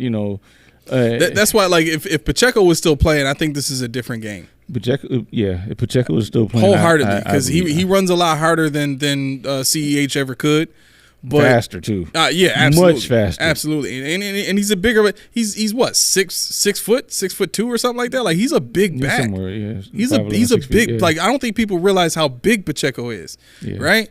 And his running style, like he doesn't run as low to the ground as Beast Mode did, but he runs with the same kind of aggression. And when you've got that kind of speed and you're running with that kind of aggression, I mean, that's a dangerous. Like I can't imagine. Like Clyde Edwards-Helaire had a couple of good holes in that game, right? And if that's Pacheco running through those holes, he's breaking a couple of more of those tackles. Who knows if he's not gone for 80 yards on at least one? Oh, yeah. You know what I'm saying? And now you got to deal with the run game being as strong as it is, setting up the play action and all the other stuff that that the Chiefs could have done with that, right? So, I'm the Bills are fortunate. The Bills are fortunate. We got the calls. I'll take the win all day long. A win is a win is a win is a win. I don't care how it comes. I do want to see playoff football. I was gonna say we won. Like I was gonna segue off you. We got the call. We finally won a penalty battle. Yeah, 4-7. We had 4 for 35. They had 7 for 45. We won the possession battle, 35 minutes to 24 minutes. We won the total yards battle. No, we didn't. I'm sorry. We won the rushing battle. I'm sorry. 118 to 82. Total yards. They got us by, what is that, 19? And they had 11 less plays than us. But it was pretty consistent. Their offensive game was really consistent. They didn't unlike the Eagles game where we saw them just take over and dominate us on the offensive side, their offensive side of the ball in the second half. This game was even through and through. Yards per carry, pass attempts, everything was even down to the third down efficiency was 50% in the first half and 50% in the second half. Yeah. We missed 8 tackles, so I like talking about tackles. I mean, if you want to go into, you can. I mean, I'm not going to go in too far until we won the game. Well, we did miss 8 tackles, and we're number 11. We have the 11th most missed tackles in the league. So, and we're moving down that sack total. I told people you're not going to be number 1. We're not going to be number 2. We're number 3 now, and we're tied in a 4-way tie for third at 42 sacks. Yeah. With 1 sack yesterday. It was, Greg Rousseau and Ed Oliver getting in there.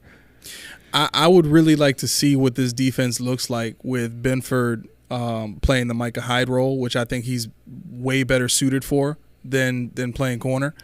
And I want to see what Elam looks like on the field opposite of Rasul Douglas.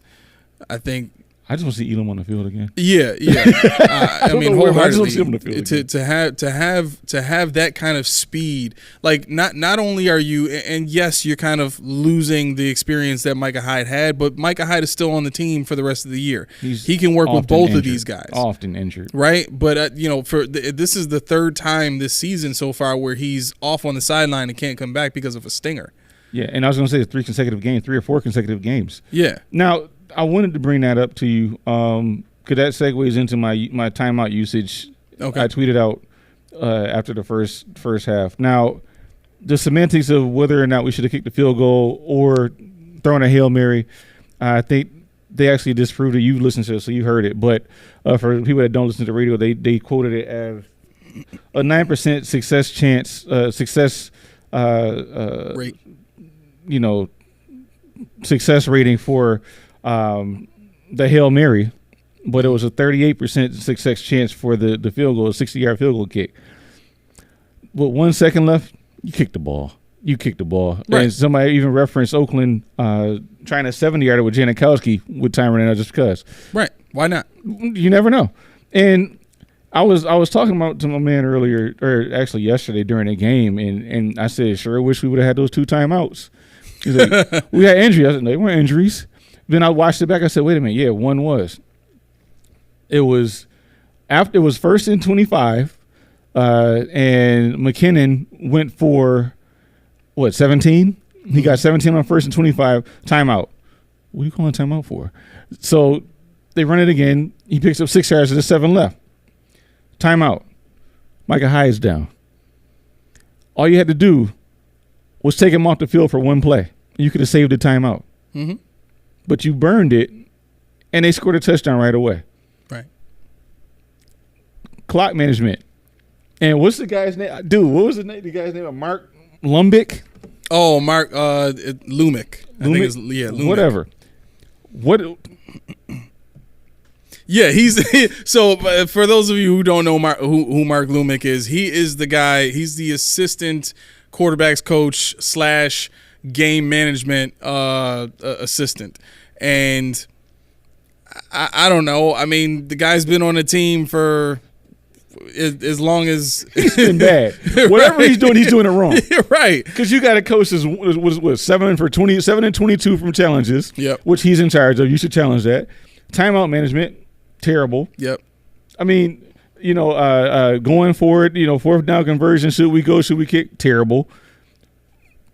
You fired Dorsey.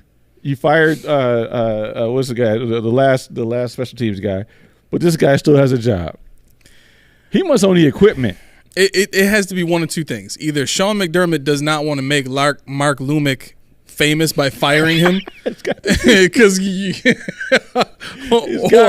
or maybe he doesn't think anything's wrong with the guy, or maybe he likes the guy and wants to protect him or something. I'm like, family.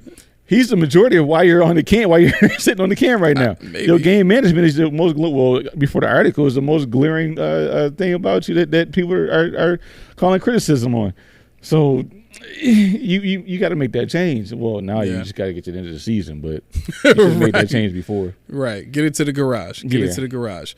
I mean, don't get me wrong. If you've listened to the show this far, I think I think we've had a healthy balance of things that we did like and didn't like about the game. I think we've had a healthy, fluctuation between, things that we like that Sean did and things that we still want to see change in.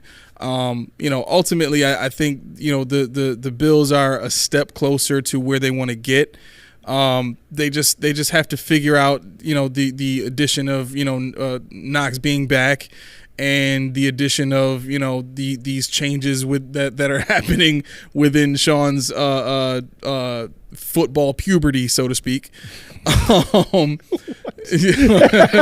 mean, that article put some hair on his, you know what I mean? Puberty. Wow. Right. Okay. Okay, But, Mr. Wordsworth. Anyway. Any final thoughts on the game for you? On the game, no, I thought that they looked like they belonged. I thought they were a team that definitely they showed up, and there was no excuses to be made. Yeah. Like I said, they went at the point of attack for the most part. I mean, offensive line wise, there were some things that were glaring. You can clean up, but that all comes from scheme. That comes from line changes. It comes from shifting the protection. Defensively, I think they still need to work on the discipline that Sean McDermott coaches every week. Discipline, execution, all that with the missed tackles, and I'm still waiting for an interception from somebody in the secondary because AJ Epinesa got one yesterday, but we're really scarce back there. And if you're going to be a boomer bust team, you got to get some of those interceptions, just like Trayvon Diggs. He gets torn apart sometimes, but sometimes he'll take it to the house. And Right. that Bland guy that we're going to see this week coming up, same thing. You can beat him easily. He can be beaten. Real quick before you go too far. Go ahead. Locked Rain chimed in. She says, in McDermott's defense, Micah Hyde injury was within the 2-minute warning. The second half timeout, though, was unnecessary. Had that touchdown stand, we would have needed it. Okay. So, I mean, the point still remained. We could have had one. We didn't need to take the one on the first and 25. We Agreed. converted to the second and 17. But yes, to point taken. But this week coming up, you can't be afraid of Bland. You can't be afraid. Well, obviously Trayvon isn't playing, but you got to take those chances, and not like you did in the game just yesterday, where you threw the interception to a Sherfield that was not going to catch that ball anywhere you put it. Just make them work. So. Yeah, I think the Cowboys are a completely different team away from Dallas. Chelsea, yeah. That's what they've shown. They play well against bad quarterbacks. I'll just put it that way. Beating the Eagles is the first time that they've played against what would be considered a good quarterback and been dominant. Now, they also beat up on a team that is, reeling from, being exposed over the last few weeks of, not being as good as they were last year. They lost their offensive coordinator and they lost their defensive coordinator. So technically they're in year one for both sides of the team in trying to, reestablish their offense and defense, so to speak, or whatever the offensive culture and whatever the defensive culture is going to be. With respect to that, what that means is the Cowboys, while I do want to give them respect for beating the Eagles, it's not the same Eagles team they were last year. And because they're a lesser version of themselves, they kind of fit in with this same pack of the teams that the Cowboys have kind of beat up on all season, which are less fortunate teams that don't have great quarterback play or just don't have great teams in general. And I think the Cowboys have capitalized on having a very easy season. And you got to remember, too, that's the second meeting where they lost to Philly the first time, 28-23. So Right. So you've seen them already. Exactly. So, and you played them at home, which, okay, you got your revenge game. Right. They still beat you when you were both, on the rise and hadn't seen each other yet. So in a neutral setting, the Eagles beat you, right? Yeah. I would think so. So anyway, I'll take our chances. I'll take our chances here in Buffalo. Cold weather. They're a dome team. They're not used to playing in the weather, and it does matter. Yeah. Players that tell you it matters, right? They don't want to play in the cold if they don't have to, right. Unless you're the team that has the cold weather, right? Right. So again, I think this game is going to come down to, can the weapons that we have on this team be unleashed? And if the answer to that is yes, we're going to see a dub on that board. Mm-hmm. As my boy put it, there's going to be a Butter Knife Jr. double dub. Butter Knife Jr. Butter Knife Jr. Oh, brother. Yeah, man. But I think not that I want to say the Cowboys have been frauds, but for where Stephon Gilmore is in his career and where Deron Blandon is in his career, I think Deron Bland has been the beneficiary of a really great pass rush, and the Cowboys have had a great pass rush for the last 3 years. And while that's not going away, that can still be taken advantage of. They don't have great linebackers. Mm-hmm. Micah Hyde, I guess you have to consider him a linebacker, but he's a pass rusher. Parsons. Huh? Parsons. I'm sorry. Yeah. What did I say? Hyde. Oh, God. My bad. Yeah. Micah Parsons. He's more of a pass rushing specialist than anything else. So if I'm looking at where you can attack that team, and we can go into more detail on Friday, obviously, but to me, the middle of the field, man, this is where Kincaid can eat and literally be the reason that you win that game. But man, here's the other thing I wanted to say about Sean too, and if you listen to the post-game press conference, this had me shaking my head. Locked Rain says, "Let it snow, let it snow, let it snow." That's right. That is right. Let one of the Cowboys' hamstrings get beat up by the snow or something like that. But yeah, I don't know if you saw the post game press conference with Sean. So I don't know if I want to like go to it to try and make sure that I know exactly what he said, but I'll just paraphrase. So Sean, gave his, opening statement of what he thought about the game and stuff like that, and he starts going, on about, the circumstances and details of certain calls and stuff like that. Then he says, forgive me, I can't remember exactly what he said, but he praised the defense first. I had that in my notes. And then after he praised the defense first, he kind of gave a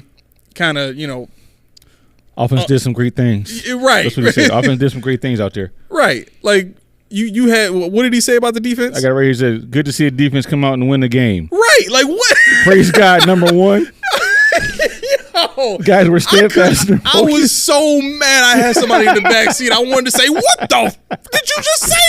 Are you kidding me? See what I put here? I said almost like he made a point to say the offense did good things. And he literally said the offense did good things. So my point in bringing this up is, if you think that Keyshawn was crazy to say what he said about he don't think that this dude can really change all that much, this is the evidence right here. This is it. Okay, plain and simple is right there for everybody to see. So as much as y'all want to sit here and try to say like leave Sean alone, he's changed, he seems softer in press conferences, blah blah blah blah blah. The man's mindset is still the same. He could not wait to talk about his defense won the game and the offense was all right. I heard in caps. I was like, wait a minute, what? Right. Who scored the points, Sean? Who scored the points? Your one sack did it, huh? Okay.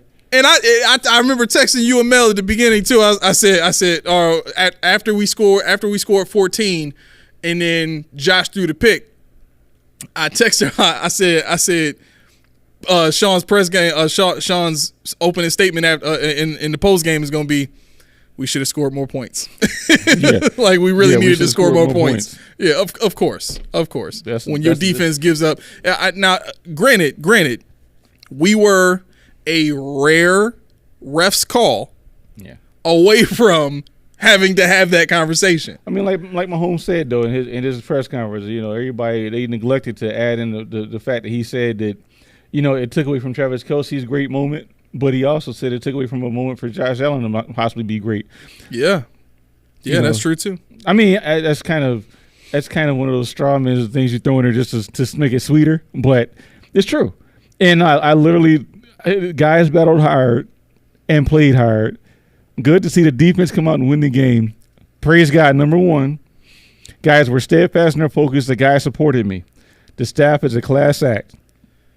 He made sure that we knew that he supported his family and got calls, like you said earlier, from the community and fans.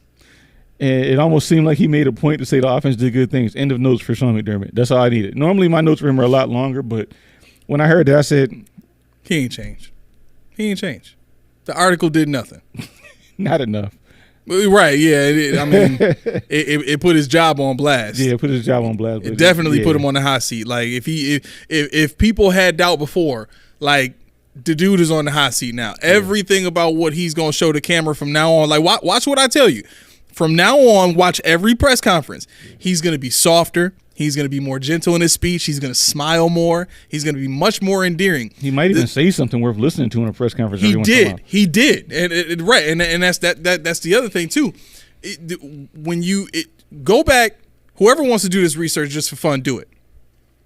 Look at the way that Sean has been in the last 2 press conferences, and even the one that's coming up on Friday, and then compare it to when Sean first got here, and he was still trying to win people over.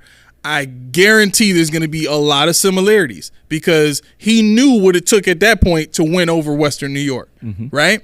He's going to do the same thing all over again. And this team is taking it like from a player perspective. I'm just trying to take advantage of the fact that now I got a little bit more freedom to wiggle around and maybe, get some of the things that I've been looking for from my head coach. A little bit more understanding, a little bit more relationship and communication that didn't exist before because he wanted things his way, right? So as a player, they're going to take advantage of this. They're going to play a little bit harder because, okay, now he's been put out there. Maybe now he'll shut up a little bit and let us do our thing. Maybe. Right? You would think, yeah. Well, yeah, that's what they hope. That's what I would do. Exactly. You know what I mean? You start to talk a little louder, right. Knowing you can't really, Sean, you can't say much, bro. You're still in trouble. Hey, I got Tyler Dunn on speed. Hey, right. Hey, I'm waiting. Right. Yep. You want to quote that? Yeah. Quote it. That's right. But yeah, that's right. You're right. I mean, and the thing is, yeah, we're Buffalo homers in the sense of on a national landscape in terms of who we cover. We don't talk about anybody but the Bills, really. So, yeah, we're going to say, oh, man, Buffalo's great, this, that, and third, but Sean knows what Buffalo is. Yep. He knows the potential here for him to put his name on something that's everlasting, immortalized, a trophy. But he doesn't know that he's the hindrance right now. Yeah. Well, not now, but his doing leading up to this point is what hindered us up until today. Right. So how do you change? You can't teach old dogs new tricks, they say. Time to get a new dog. That's what they say, yeah. Time to get a new dog. Or this dog better learn some new tricks. Man, listen, with that said, if you agree or disagree, put it in the comments. I mean, do you really honestly think that this version of Sean can get better and can continue to, progress and maybe become the guy that we all thought he was before the article or hoped he was before the article or whatever? Or are you like Keyshawn and just think, based on what we've seen and heard, and I'll throw myself in that same pot. I also don't think, based on what I've seen or heard, that he has a desire to change, and people are not going to change unless they have a desire to. If they don't see anything wrong with themselves, that part of themselves is never going to leave. So the only option you have at that point is for you to leave that person alone, right? Mm-hmm. That's just the way it is. And at this point, Pagula's got to think about his bottom line in 2026 when that new stadium opens up, and he's got to get them PSLs sold. Get the PSLs, got to get the butts in the seats. Yeah, exactly. Like right now, season tickets are already sold. Right. He really needs to start thinking about, okay, if we don't make the playoffs this year, or if we get to the first round of the playoffs and get beat, how am I going to sell season tickets for next year? Yeah, you don't want to see the season ticket sales or the bottom line when Ralph was here. Right. I mean, and trust me, Russell Salvatore buying up seats, all over the place just so people could it wouldn't be blacked out. Right. Remember that the Black House was a beast. Right, exactly. And let me be clear. Let me be clear. I'm gonna say, if anybody knows Terry Pegula, take a clip of what I'm about to say and send it to him. Pegula, you have no idea what it was like to have 60 how many was it? It was like 7,500 seats covered. And not be able to show your game unless you had Russell Salvatore buy them and give them out to people. Yep. Like you don't know what that's like, bro. And if you don't want to find out what that's like, you got to do something before it's too late. I know you're a loyal dude. I know, you know. I'm sorry, real quick. That's the other thing. In the article, it talked about Sean doesn't have the kind of like super personal relationship with Terry Pegula that they make it seem like. I don't think so, because it's not run that way, and I keep alluding to that. You know, it's like it's all siloed. Yeah, it's so many different. It's just here, different sectors. They don't match at all. Right. They talk about how Sean McDermott, just from a personal perspective, when it comes to like talking about everyday stuff, like talk water cooler talk, right? Yeah. Sean McDermott is not great at that at all. No. They say he's extremely awkward. You can tell. And when Dayball was here, Dayball used to shoot the breeze with Pegula all the time. Which I never would have thought. The dance parties and this that you're saying now, I'm like, Dayball? Yeah. You sure? Right. You mean Rex, right? No, Dayball? Right. I never would have known. But that just adds, shows you. Yeah. Right. That just adds to the sibling rivalry, I guess it was, that took place between the two of them. He likes you better than me. Why? Because of this. Because of that. I mean, if it's not your bag, it's not your bag, but show up to the party. Exactly. Like I told you a long time ago, I know.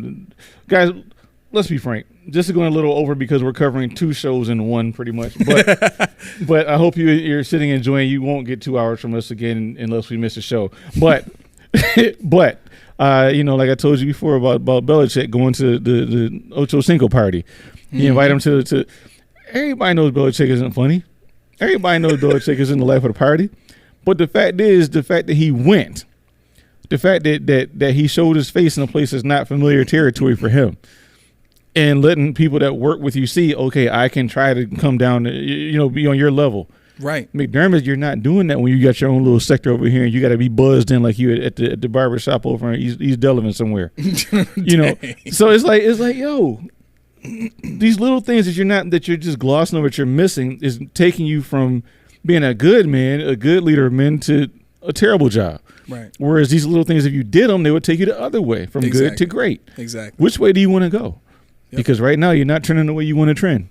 And you're not looking at yourself truthfully and honestly and assessing your image on the outside. Yeah. Fans love you because all we see is your facade. Yep. But like everybody's, he didn't do that. He would never cheat. He would never steal. You don't know me at home. Right. Exactly. And everybody there, they know him at home. Yep. That's what it is. That is the difference between having a good idea about what makes a good leader and actually having an understanding of what it takes to be a good leader. There's knowledge and understanding are 2 completely different things. And Sean McDermott is one of those people where he has knowledge of good leadership, and he may even have, times where, good leadership qualities come out, like the Damar Hamlin situation. A lot of people praise him for that. And I don't doubt that he handled that situation extremely well. Mm-hmm. But when it comes to the other situations, like, getting on players for the celebrations and not allowing certain players who come from different, cultures or different, areas of the city than he does to express themselves in the way that they play the game. Right. I just, to me, that's very short-sighted. And, again, this is one of those things that has always existed since day one. And we'll see if it progresses. We'll see if it progresses. And before you start your 130 here, to build on what you just said, it's not even cultural. Well, it shouldn't be, because you're doing everything the right way. What's the right way? Exactly. There's only one culture that's associated with sports. That's a winning culture. Yep. And you don't know the winning culture until you've won. And I'm not talking about winning 13 games. I'm not talking about winning the first round of the playoffs. I'm talking about winning the cup. Yep. Being the best in the world at what you do. That's what I used to say in WWE all the time. I'm the best in the world at what I do. Mm-hmm. You can't say that by beating the other 3 teams in the AFC East. You can't say that by beating others 15 teams in the AFC. And now we know, like the WWE, NFL scripted. So, at some point, you'll get your chance at a championship. It's just a matter of waiting your turn. This is it. And the final thought I have is, you way too calm about that. No. The final thought I have is just what you said earlier, going back to the culture thing. Everybody says he's a leader of men. He's just sitting there. You're not a leader of men. You're not a leader of men until you can bring them to your side in their own way. You can't make cookie cutter outlines and expect everybody to fit into your box. You have to teach and reach each and every one of those guys. That's why I said you can't be a defensive coordinator and a head coach. Right. Because you don't have time to reach and teach all 22 guys on the defensive side alone. Right. Because on top of that, you got head coaches, their assistants. You got, auxiliary staff, the quality control guys. If you look at the staff of the Bills, it's a mile long. And you got to have a relationship with all these guys. Yep. And on top of that, now you got to know your defensive players. This guy might have tweaked his ankle. You don't know about it because you're over here doing this. And he's like, I don't feel comfortable doing that because I don't feel today my body's not there. Right. But you don't know because you got him in a box. You playing Madden with these dudes. And you can't do that. And that's another thing you have to understand. Their cultures, the way they want to celebrate, the way they express themselves, that helps them play better. The way they want to dress. The way they want to dress. That helps them. Stephon Diggs sometimes, I don't know. He some of those things they wear. The gold suit is not good? Oh, the Von Miller and Stephon Diggs gold suit? You don't like that? But the pants look like a dress, but they're not a dress. I'm not sure how to take those. I don't know what that is. When they stand there, it's a dress, but when they walk, it's like, I don't know. Listen. If it has a slit, I don't know. If I can wear those and sit on the hood of a Lamborghini, I would do that as well. I would do that. All right. I mean, this is probably because I'm almost, I got an old mind. Ain't nothing wrong with it personally, but you know what? Ease back. You ease back over there. But included, you're gonna be walking home, dude. I don't know what you're gonna do. This man swear he gonna make it home safe. I don't know how you gonna do that. The neighborhood ain't that bad, luckily. But and my final statement is the culture for the guys and how they express themselves, how they carry themselves, what they believe in, what makes them happy. You have to tap into that, and that's how you build a team that plays better. Right. You have to know what makes your guys tick and what'll motivate them to go to the next level. That's it. Y'all know what time it is. Put it on the clock. Let's see if you can do it. If you can hear the music right now, that means I got 1:30. That's right. And we have come to the end of the show just for today. We got another live coming up on Friday, 5:45. We're going to try to get it as sharp as we can. Sometimes we do it at 6. Sometimes we do it at 5:50. I try to get folks to get here to the studio on time so we can start on time. But then folks want to have conversations about basketball and stuff like that. That kind of gets in the way of starting the show. But anyway, with that being said, thank you for everybody who has commented. Locked Rain, listen, keep it coming. I love reading the comments. I love the engagement. Thank you so much. You got to have a conversation, by the way. Anyway, with that being said, like, subscribe, make that thing. Ring-a-ling-a-ling. Yes, sir, ma'am, sir, or whatever pronoun. You know how that is right now. Anyway, I'm going crazy trying to get this thing done. Listen. This has been a live episode of the Post Podium Podcast, home of the All Truth, No Sodium takes. I have been your co-host, Aramis. This Keith. Don't do that. You don't sit there and wait till the last second so I'm late and I got to start it all over again. That's exactly what he wants. That's what he's waiting for. Listen, thank you very much. Y'all have a great night. We are out.